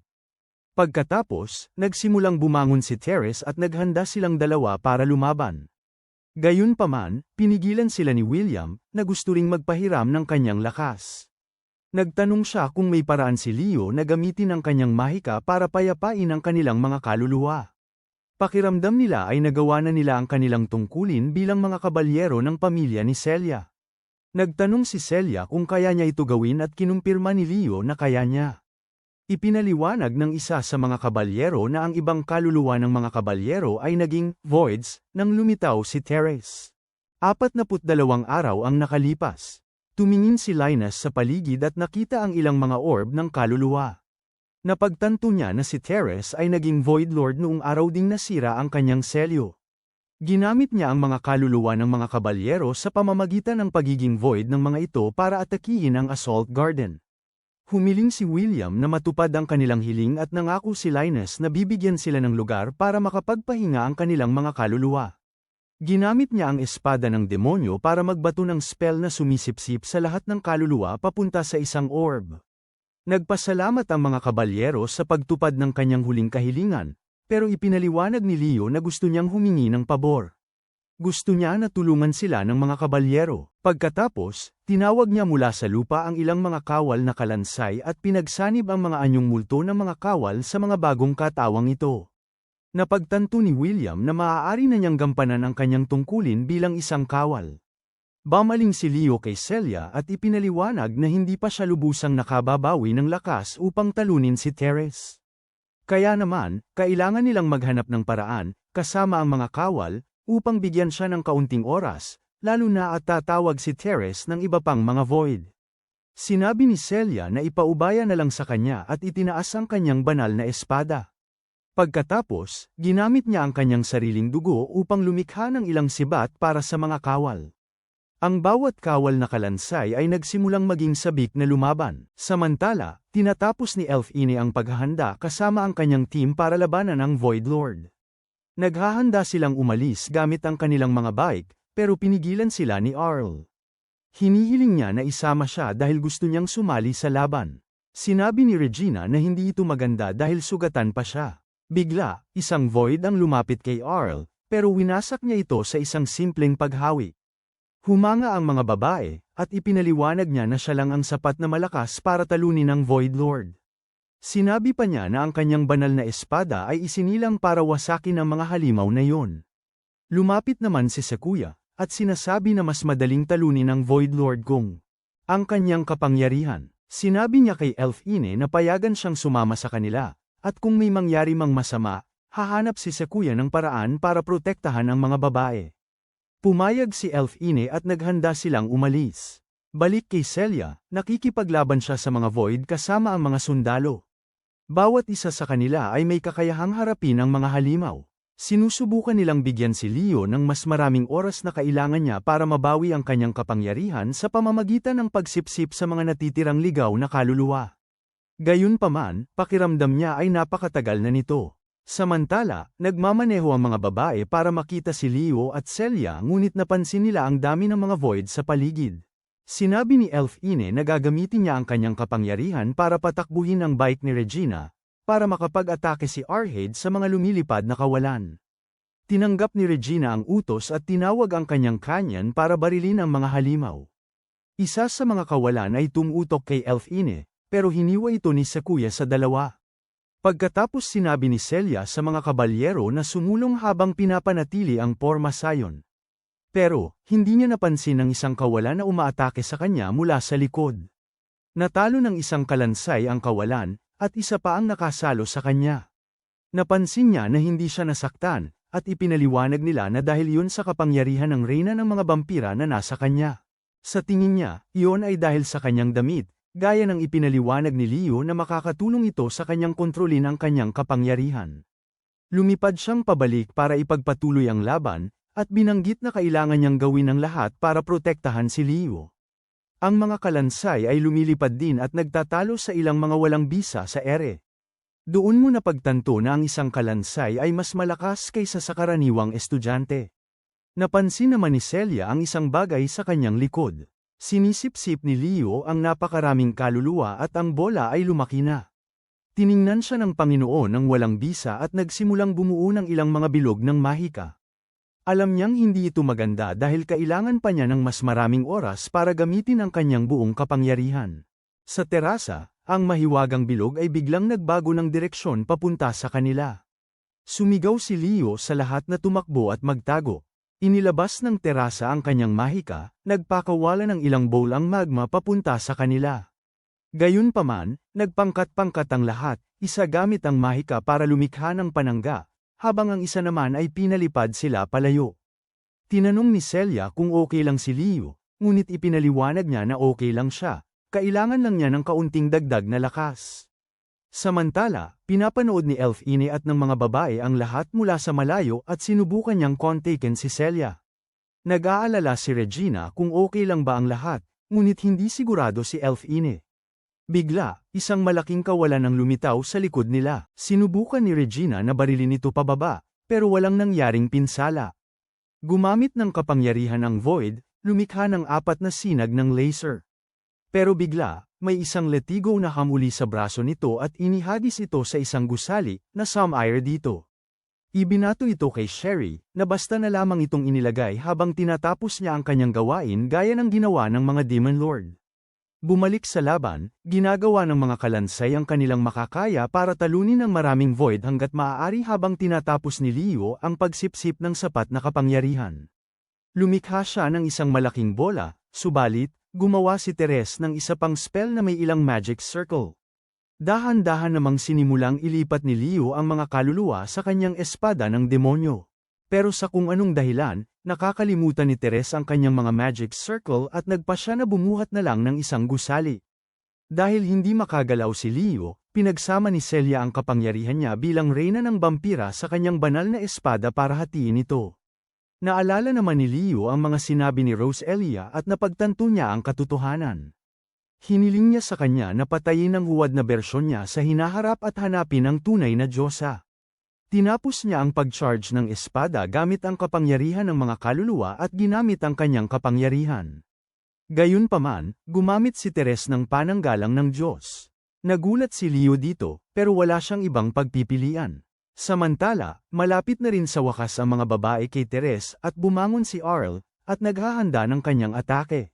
Sinabi ni Sakuya kay Elfine na ay lapit sila at naghanda ang lahat para umatake ng sabay-sabay. Ginamit ni Sakuya at Regina ang kanilang mga banal na espada para gumawa ng butas sa harang, binibigyan si Arl ng pagkakataong gamitin ang kanyang atake. Tumama ang atake kay Teres, na nagpawalang bisa sa harang. Nagtaka si Venus kung sino ang nakagawa nito, pero wala siyang oras para maghintay. Ginamit niya ang lahat ng lakas na kanyang iniipon at ibinato ito kay Teres. Unti-unting naglalaho ang katawan ng Void at hindi makapaniwala si Celia sa kanyang nakikita. Naalala niya ang mga sinabi ng kanyang ama, na binabanggit na naniniwala siyang isang araw, ang demonyong hari. Parang poprotektahan ng sangkatauhan mula sa mga kawalan. Naglalaho ang mga kawalan, kasunod si Teres. Huminto ang lungsod na sumasalakay, hudyat ng kanilang tagumpay. Pagkatapos nito, umaalis ang mga kaluluwa ng gabi sa mga katawan ng kalansay. Sinabi ni William sa kanya na ipinagmamalaki niyang makipaglaban kasama si Celia sa kanilang huling sandali. Binanggit ni Celia na mas magiging proud siya kung nakipaglaban siya kasama ang kanyang mga magulang at kapatid. Gayunpaman, bago maglaho, binanggit ni William na siya ang huling nabubuhay sa pamilya at dapat ipagmalaki niya silang lahat. Dumating ang mga babae, at tumakbo si Celia papalapit sa bisig ni Regina.